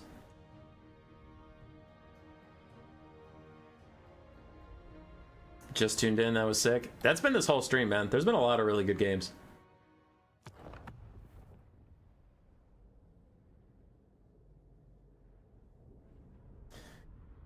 Glorious Dust Bunny with 3,100 value onto Nakari. His front line got completely murked. Exalted Demonettes did very well. Hellstriders didn't get much done, unfortunately for them. Furies did fine. Fiends did pretty well.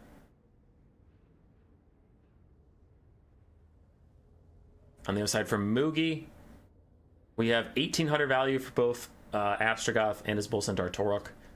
Infernal Guard and the Blazing Beards did pretty well overall. Blunderbuss did okay. The Train did well. And the Bull Centaur Renderers had a tough game, but it was mostly because they got isolated and massacred. Not as much like, Bull Centaurs are a bad unit. Holy! That was good. That was good. 2 games left. Khorne versus Dwarves. White Men versus Grismatic. Is Nakari the crab lady, or is it Celestra? Celestra is the crab lady. Nakari has crab claws and is neither a man nor a lady.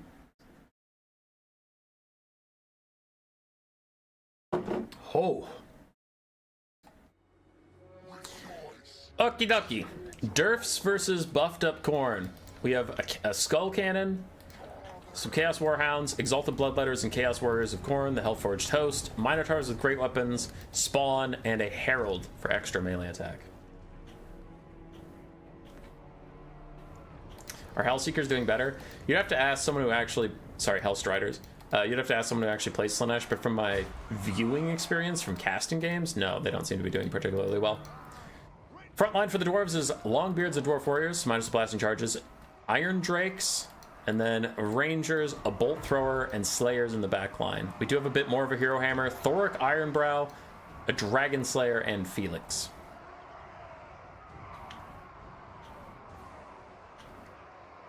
Skull Cannon with its buff and its little flame deposit it leaves behind pushes away some Dwarf Warriors.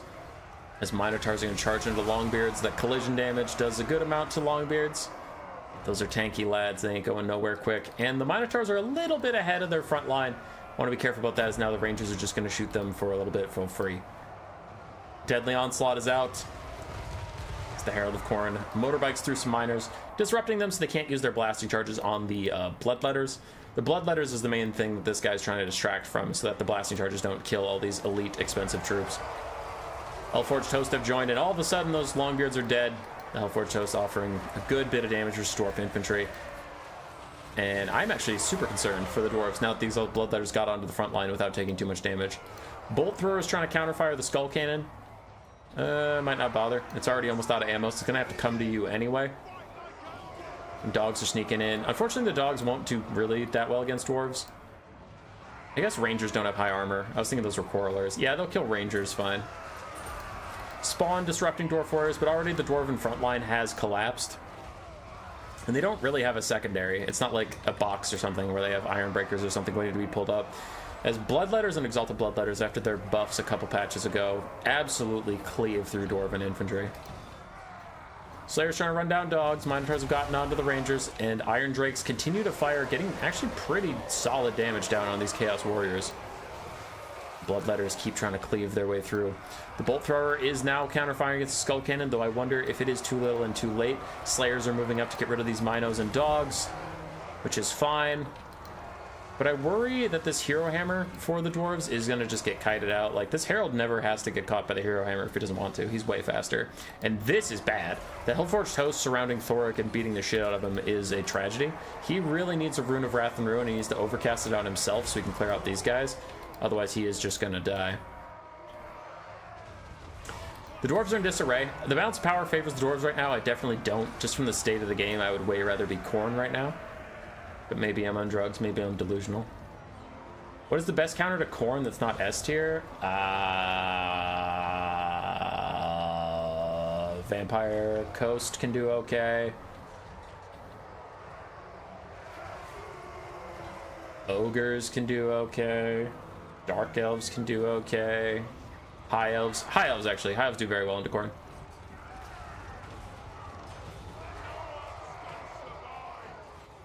Yeah. What are your must-haves playing Skaven into Khorne? I can answer that in a second. Never met, mister. Yeah. I'm going to show you my anti-Khorne build. Anyway, enough getting distracted by hooligans. We still have Exalted Bloodletters cleaving through Slayers. We have both of the shrines. One is the Skull Cannon, the other one is the Herald of Khorne, and they're just motorbiking through stuff as long as they don't sit still for too long. Over here, the disaster we predicted is coming to pass as Thoric is currently getting massacred by the Hellforged Hosts surrounding him. He's a tanky boy, but the Hellforged Hosts are designed to kill you specifically. Spawn are running off some stuff in the distance, and this is looking like a Khorne W as a Sword of Khorne comes down to take out Rangers and Bolt Throwers. I upset my cat with my loud voice because I'm a bad person. Chaos Warhounds of Khorne cling to leadership barely. Looks like they will get routing soon, but not before they take out those pesky dwarves in the front. Skull Cannon should not be fighting the Slayers, as the Slayers are built to kill Skull Cannons. Does need to back off sometime soon.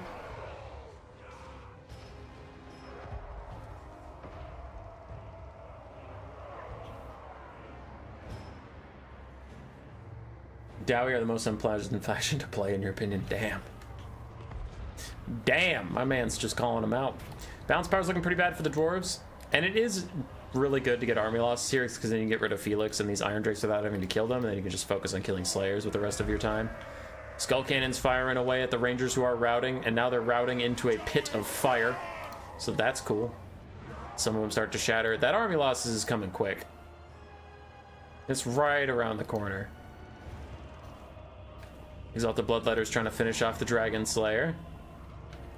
We have some spawn who need new orders. How do you play High Elves in Khorne? My heart won't let me think of anything other than Sword Masters, even though it's probably wrong. Yeah.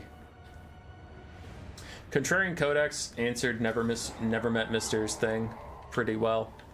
But I'll just show both the builds I'm talking about in a second here. I like how the Khorne player got super far ahead, and then it feels like they just kind of went AFK for a little bit. Now they're kind of back in it, but we had some spawns standing around. We have some Chaos Warriors and stuff running around in the distance.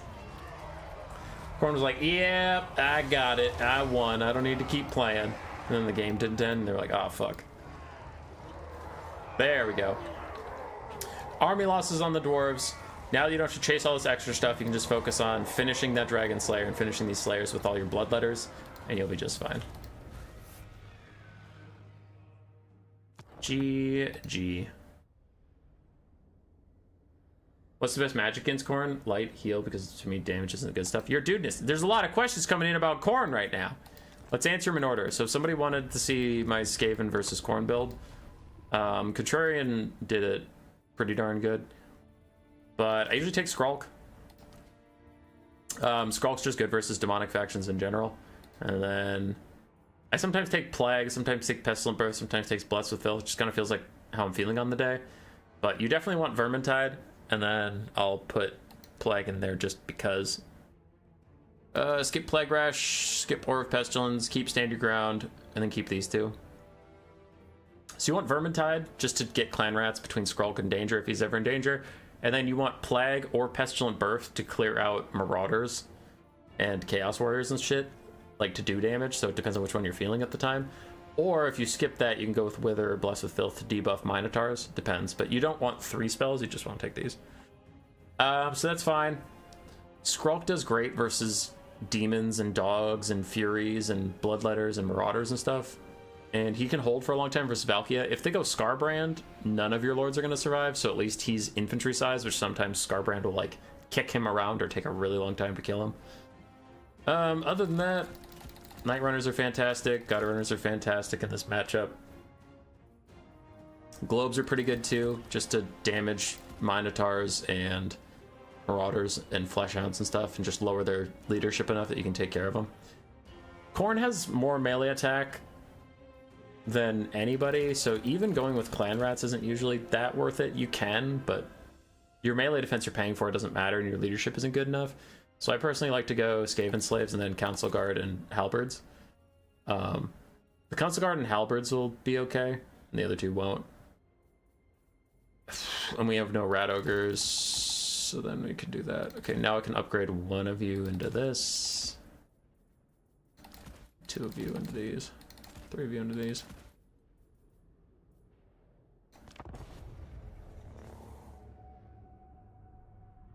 A wise man once yelled at me that you use Liber Bubonicus on the Minos, not the Lord. Yeah, it's Liber Bubonicus isn't as good versus single entities as it was in Warhammer 2, so just use it on their most expensive shit. Volnir, I cast your game with Queek. You're silly. Alright.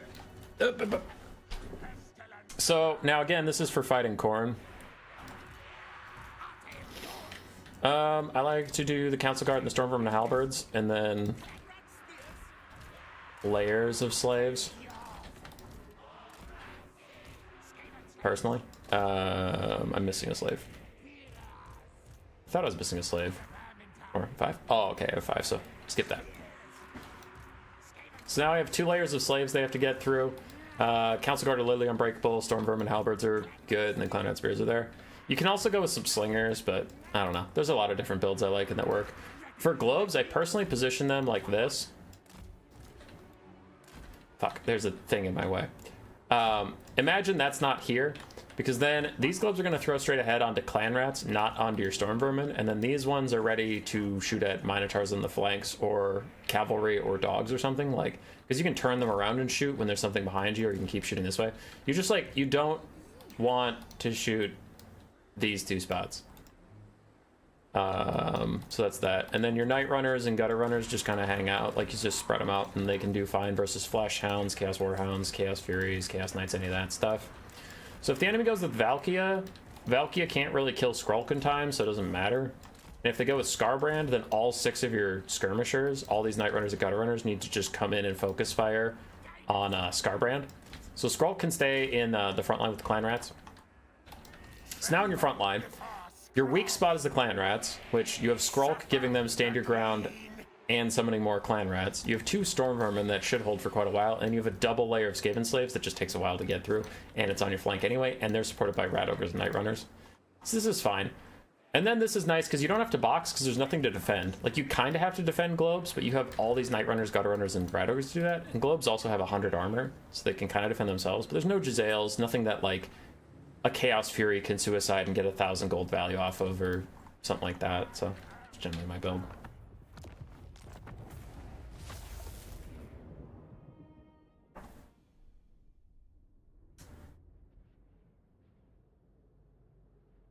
Damn rocks. I am completely unable to imagine the formation by now. Yeah. For High Elves versus Khorne, I kind of like Rangers because Valkia's Spear Sleipnir is such a pain in the balls, but I still think maybe Spearmen are better because of Minos. You could go 5 Spearmen, 2 Silver and Guard. I almost always now just go techless with this. Give me 1 second. Sword of Ruin and Net of Amnatok. No, I like Flock of Doom. Yeah, I like Flock of Doom. So then, since I'm not taking Flame and Sword of Ruin, I skip Kindle Flame. I just grabbed this and this, because I grabbed 2 cheap spells that I could just keep spamming. Greater Arcane Conduit. So I don't actually need Wild Heart, because I have Greater Arcane Conduit. And I have the Sword of Teclis, so something like this. So Teclis is 1,500 gold, which is a lot, but it is what it is. And then Archers, and then Lathan Seaguard, not shielded, because Khorne doesn't have range. I don't care about that shit. Lathan Seaguard, and then some Shadow Warriors, and then an Illyrian Reaver. Something like that. Or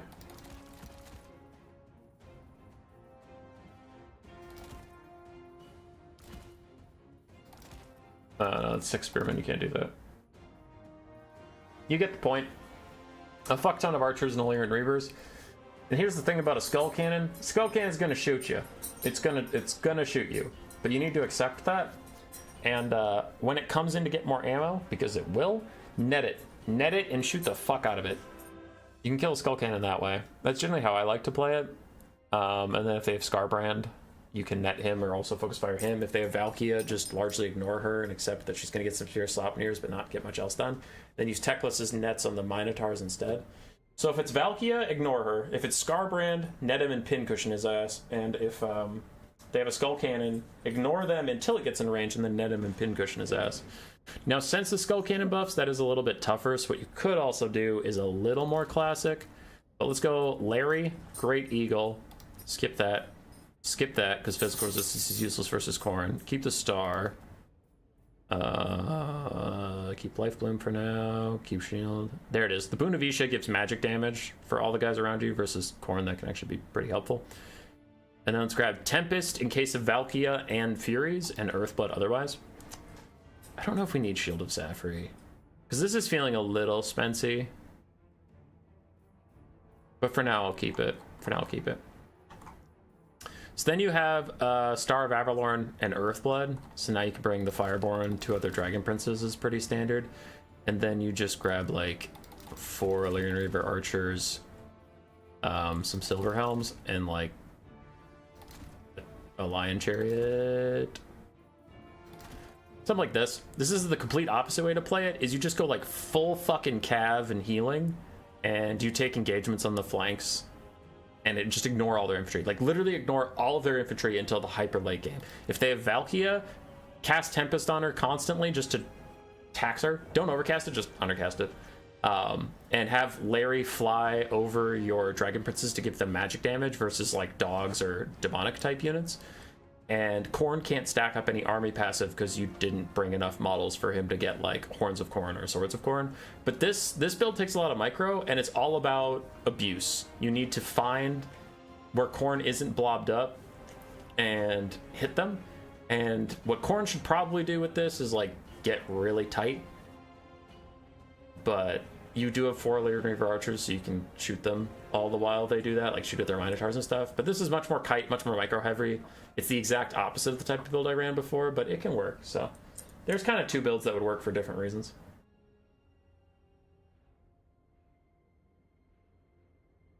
Put her on the horse. You can to get 300 gold back. I personally like the eagle because I find the horse has a harder time escaping from Minos if it gets caught, whereas the Great Eagle, I just never land it. Because you're faster than Scarbrand, so if he wants to rampage you, if you get in range of Scarbrand's rampage as a Lariel, you fucked up. And you're faster than Valkia, so nothing in the sky can catch you or hurt you.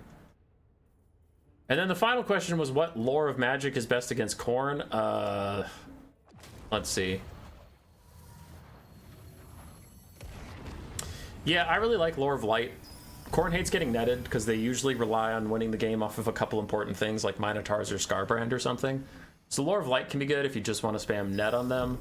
Lore of Life is always pretty solid. Khorne has a lot of fire damage, but still the healing is just obnoxious for them to deal with, largely. And then Lore of Death.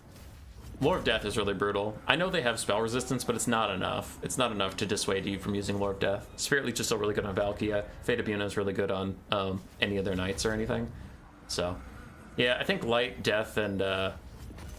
Ooh, Metal. Yeah, Metal is fantastic versus Khorne. Fuck all that. All of those are fine. Metal is objectively the best. Searing Doom, despite your spell resistance, is still incredible versus anything that gets blobbed up. Cavalry, dogs, Marauders, or anything. And Plague of Rust is a must-have versus Khorne. It's so good. So yeah, fuck it. Lord of Metal's the best. Alright, final replay, then we're done for the day. We've been bleeding viewers because I'm answering your fucking questions.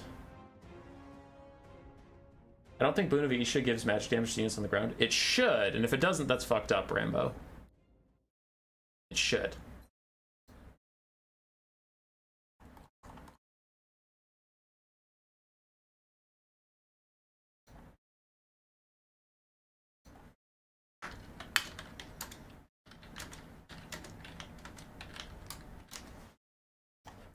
Alright, final game of the day.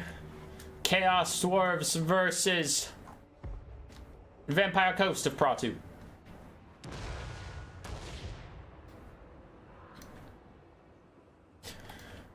Alrighty, for Pratu, we have triple Carronades, double Morngulls, Bloody Reaper Depth Guard, a couple hand cannons, a couple handguns, a front line of zombies, and Noctilus with Pit of Shades and the Summon. On the other side, for the Chaos Dwarves, we have a Great Taurus, Demon's Tongue, the Magma Cannon, and then some Chaos Dwarf Warriors, Blazing Beards of Bosrock, double Infernal Guard with Fire Glaives, a Demons and Sorcerer of Fire with Flamestorm, and then Zatan the Black on his Lamasu mount.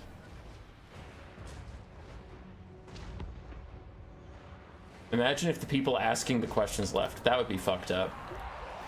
The Demon's Tongue is taking a lot of damage from those cannons. Like we saw with the Dreadquake Mortar, the Dreadquake Mortar could at least fire back. By the way, if anybody is ever having issues killing Iron Demons, ranged artillery does quite well into them.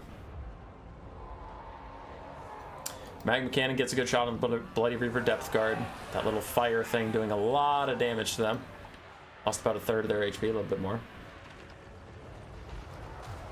Blasting charges taking out some of the zombies, but Noctilus already has a summon on the way. And now, unfortunately, that Demonsmith Sorcerer's heal is worthless because he literally can't heal anything left in this build. Handguns and hand cannons trying to shoot at Zatan. Oh no, Zatan, don't go past Noctilus. No, no, no, no, no, no, no, no, no. This man's about to get shot so bad. He's gonna wish he didn't get shot so bad. Alright, he's already at half HP. He has 30% damage resistance from the armor of Gazorek. I think he's about to find out that 30% is 70% too few. As he's still getting shot by a fuck ton of guns. Good net in place on the Bloody Reaper depth guard, but it's not going to be enough to save him as the hand cannons chase him off the map, and I wouldn't be surprised if carronades followed him next. Cannons are all shooting at the Great Taurus. There's a flamestorm that nobody cares about because Zatan's going to fucking die, and without him, the Goblin and Orc Laborer front line is literally worthless.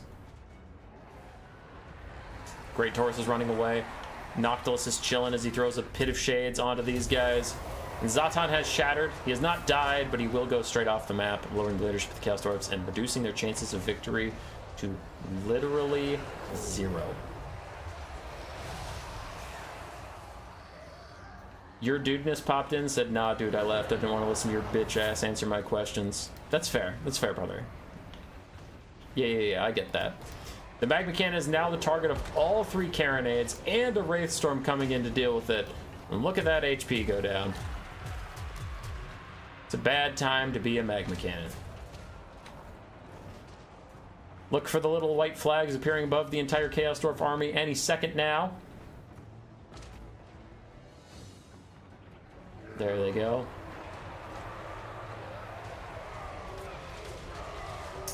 There it is, Mrs. Universe.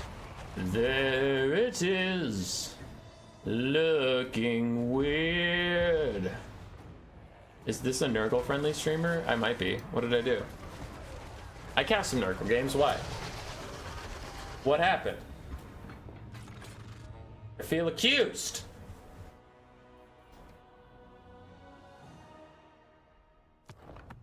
Zap Brannigan is my spirit animal. Cannon's getting good value, doing great. Noctilus did fine. Bit of an anticlimactic ending, we couldn't have known that. Yeah, sometimes it happens, man. Sometimes it happens. Alright. I'm gonna go back to my Empire campaign. You all...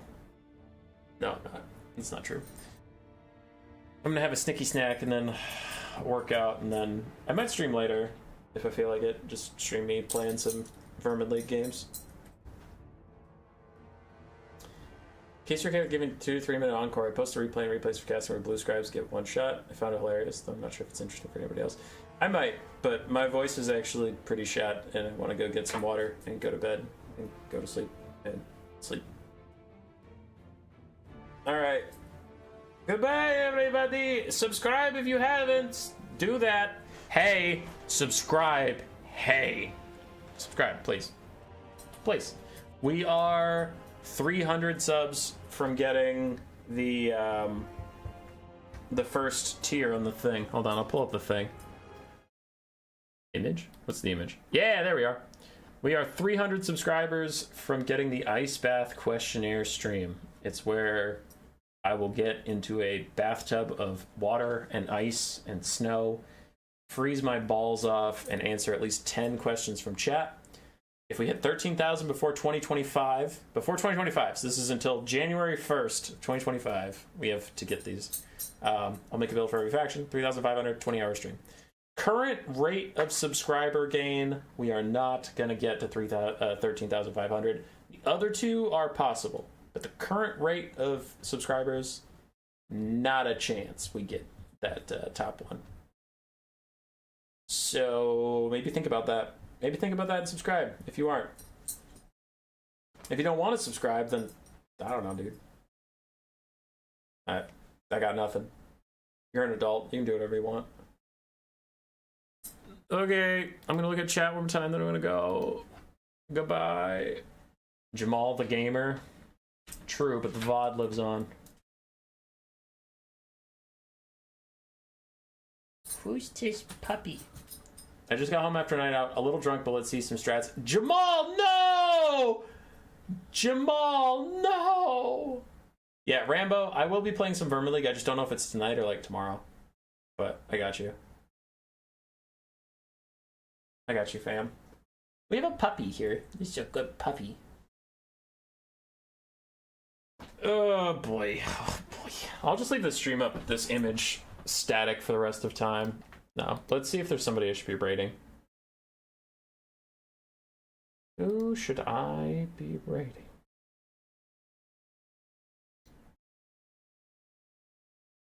Nobody's playing Warhammer 3 right now. This is messed up. Tactical Itch already finished his stream. Man, no raids.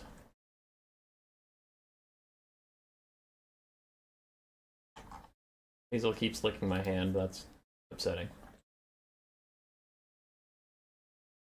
Hopefully I'll get a notification when you're live again. I'm sorry, Jamal. I did specifically make sure YouTube didn't notify you because, you know what happened. The incident. Alright, goodbye.